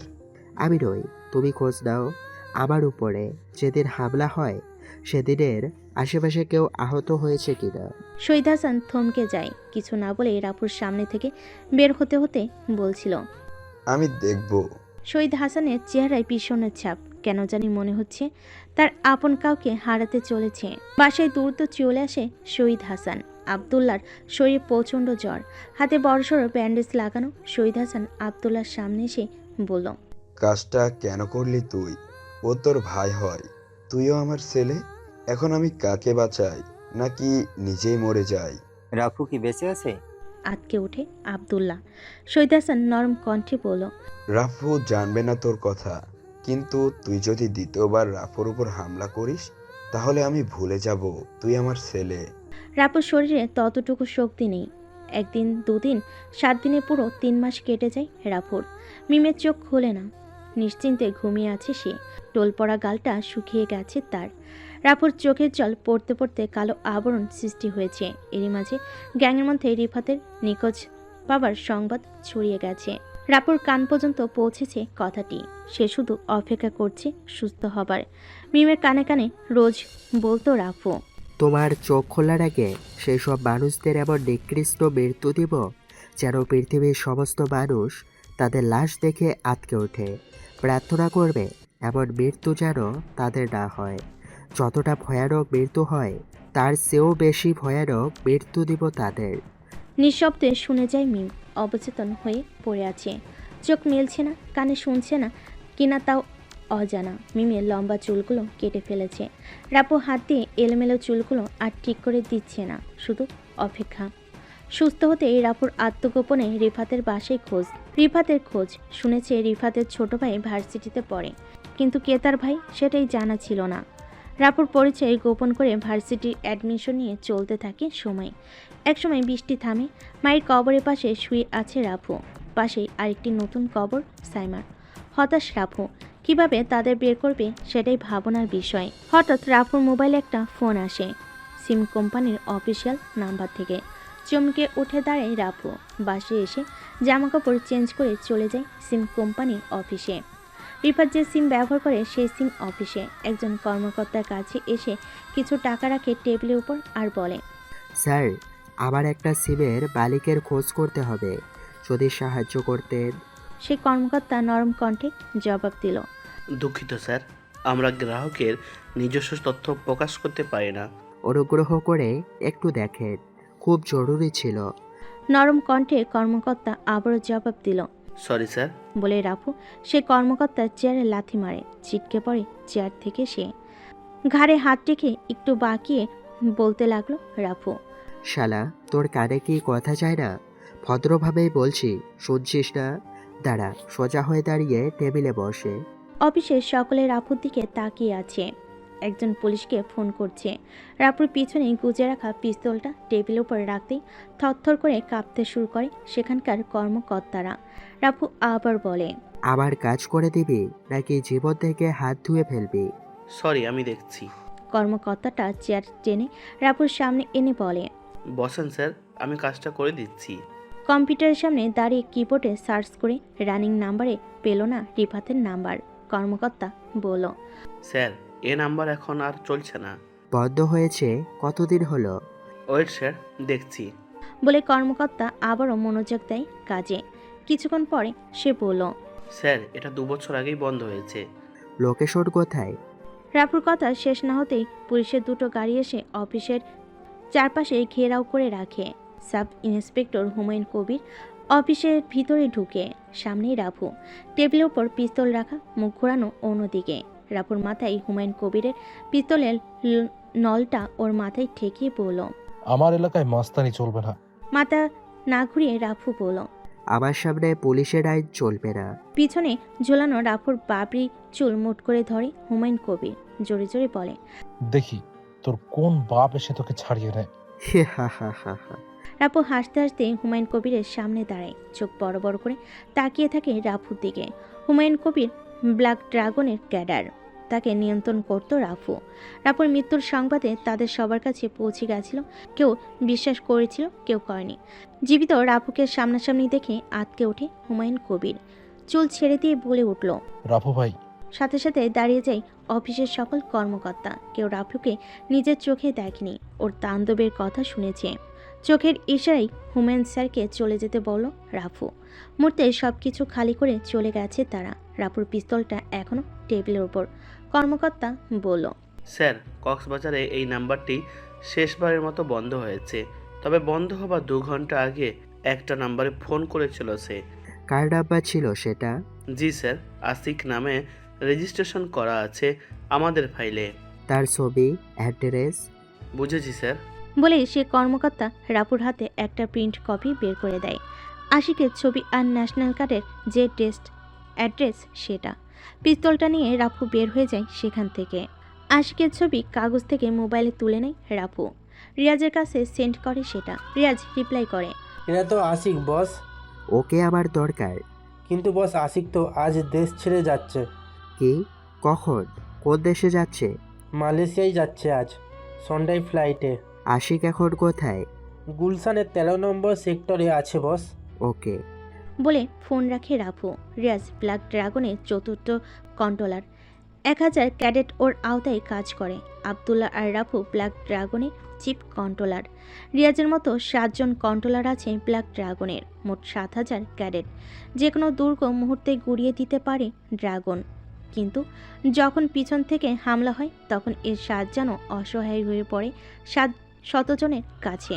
রাফু একাই 20 জন ক্যাডারের সমান। তবু 3 জন তাকে ঘায়ল করে পিছন থেকে পিঁপড়াও বাঘের সমান গর্জন করে, আঘাত হানে। আশিক গুলশানের 13 নম্বর সেক্টরের থেকে বের হয়। কাঁধে ব্যাগ হাতে পাসপোর্ট আর ভিসা, সামনে দাঁড় করানো গাড়ি। দরজা টেনে ভিতরে ঢুকে আশিক বলল, এয়ারপোর্ট চল। ক্লোরোফিল্ম চেপে ধরতে জ্ঞান হারায় আশিক। ড্যাবের সিটে বসে আছে রাফু। যখন জ্ঞান ফিরে আশিকের তখন নিজেকে একটি কাঠের চেয়ারে বাঁধা অবস্থায় পায়। তার হাত পা বাঁধা, সামনেই বসে আছে রাফু। রিফাত কোথায়? গম্ভীর সুরে জিজ্ঞেস করলো রাফু। ঠোঁট কেটে রক্ত মুখের ভিতরে প্রবেশ করছে আশিকের।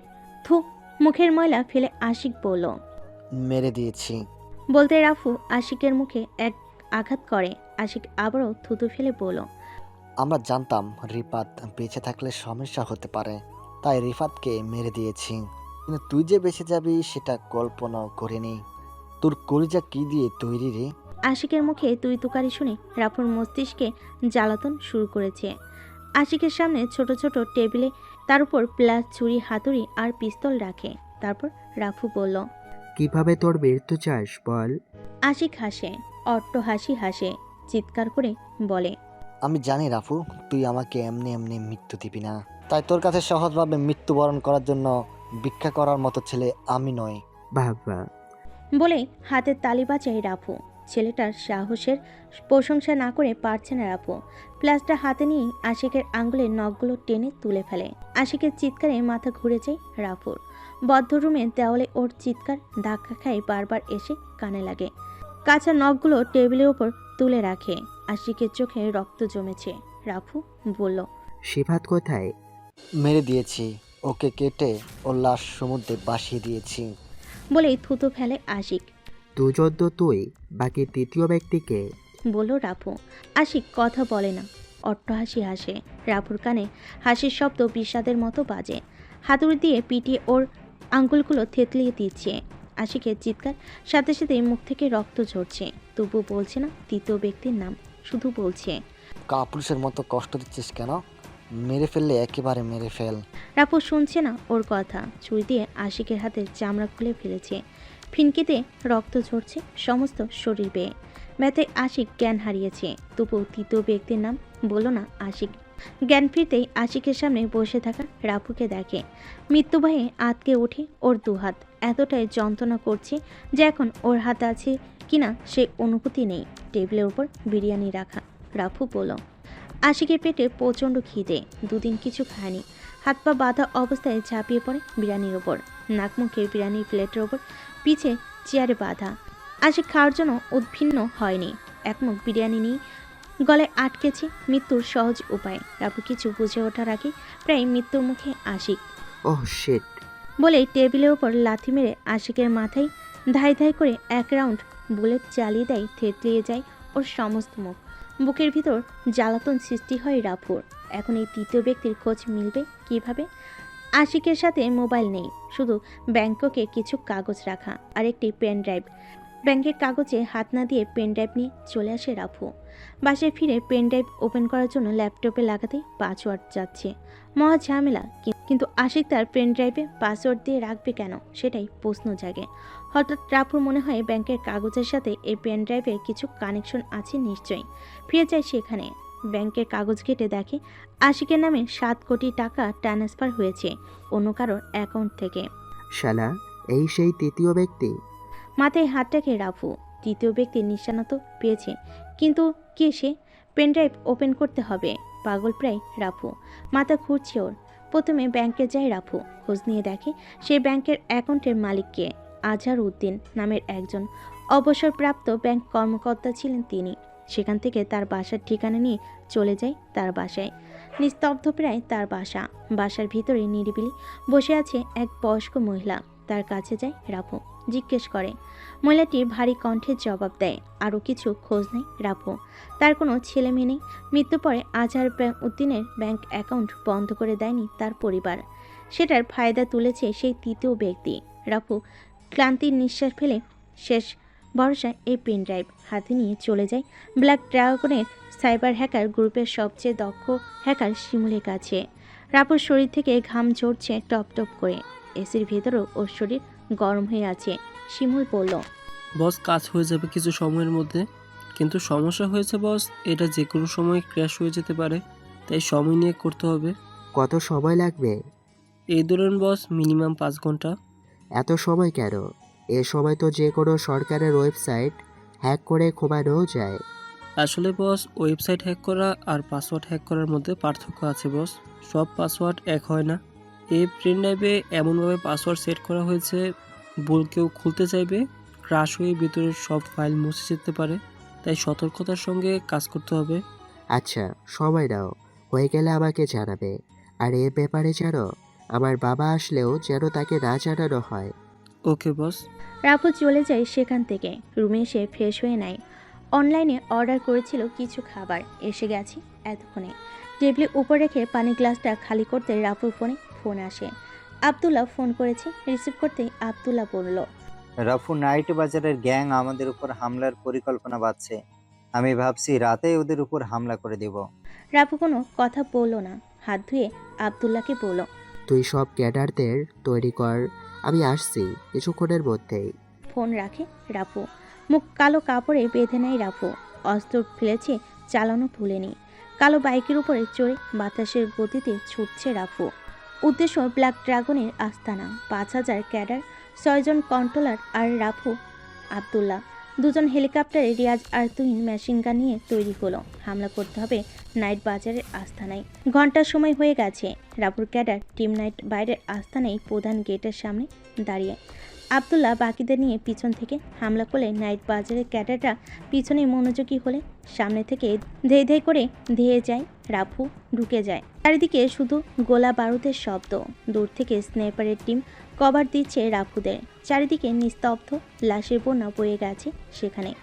মৃত্যু হয়েছে রাফুর শতাধিক ক্যাডারের। নিস্তব্ধতা ছেয়ে গেছে সে সময় রাফুর মোবাইলে একটি এসএমএস এসে হাজির। শিমুল পাঠিয়েছে ভিডিওটি সে রাতের মিম আর রাফসানকে হত্যার চেষ্টার পর যখন ফিরছিল তারা তিনজন সেই সময়ের ভিডিও। আশিক রেকর্ড করেছিল তা।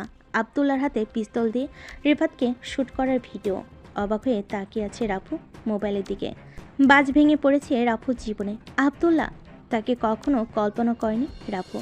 সামনে দাঁড়িয়ে আছে আবদুল্লাহ কয়েক কদম দূরে, হাতে মার্ক 40 নিয়ে আবিরের দিকে এগোচ্ছে।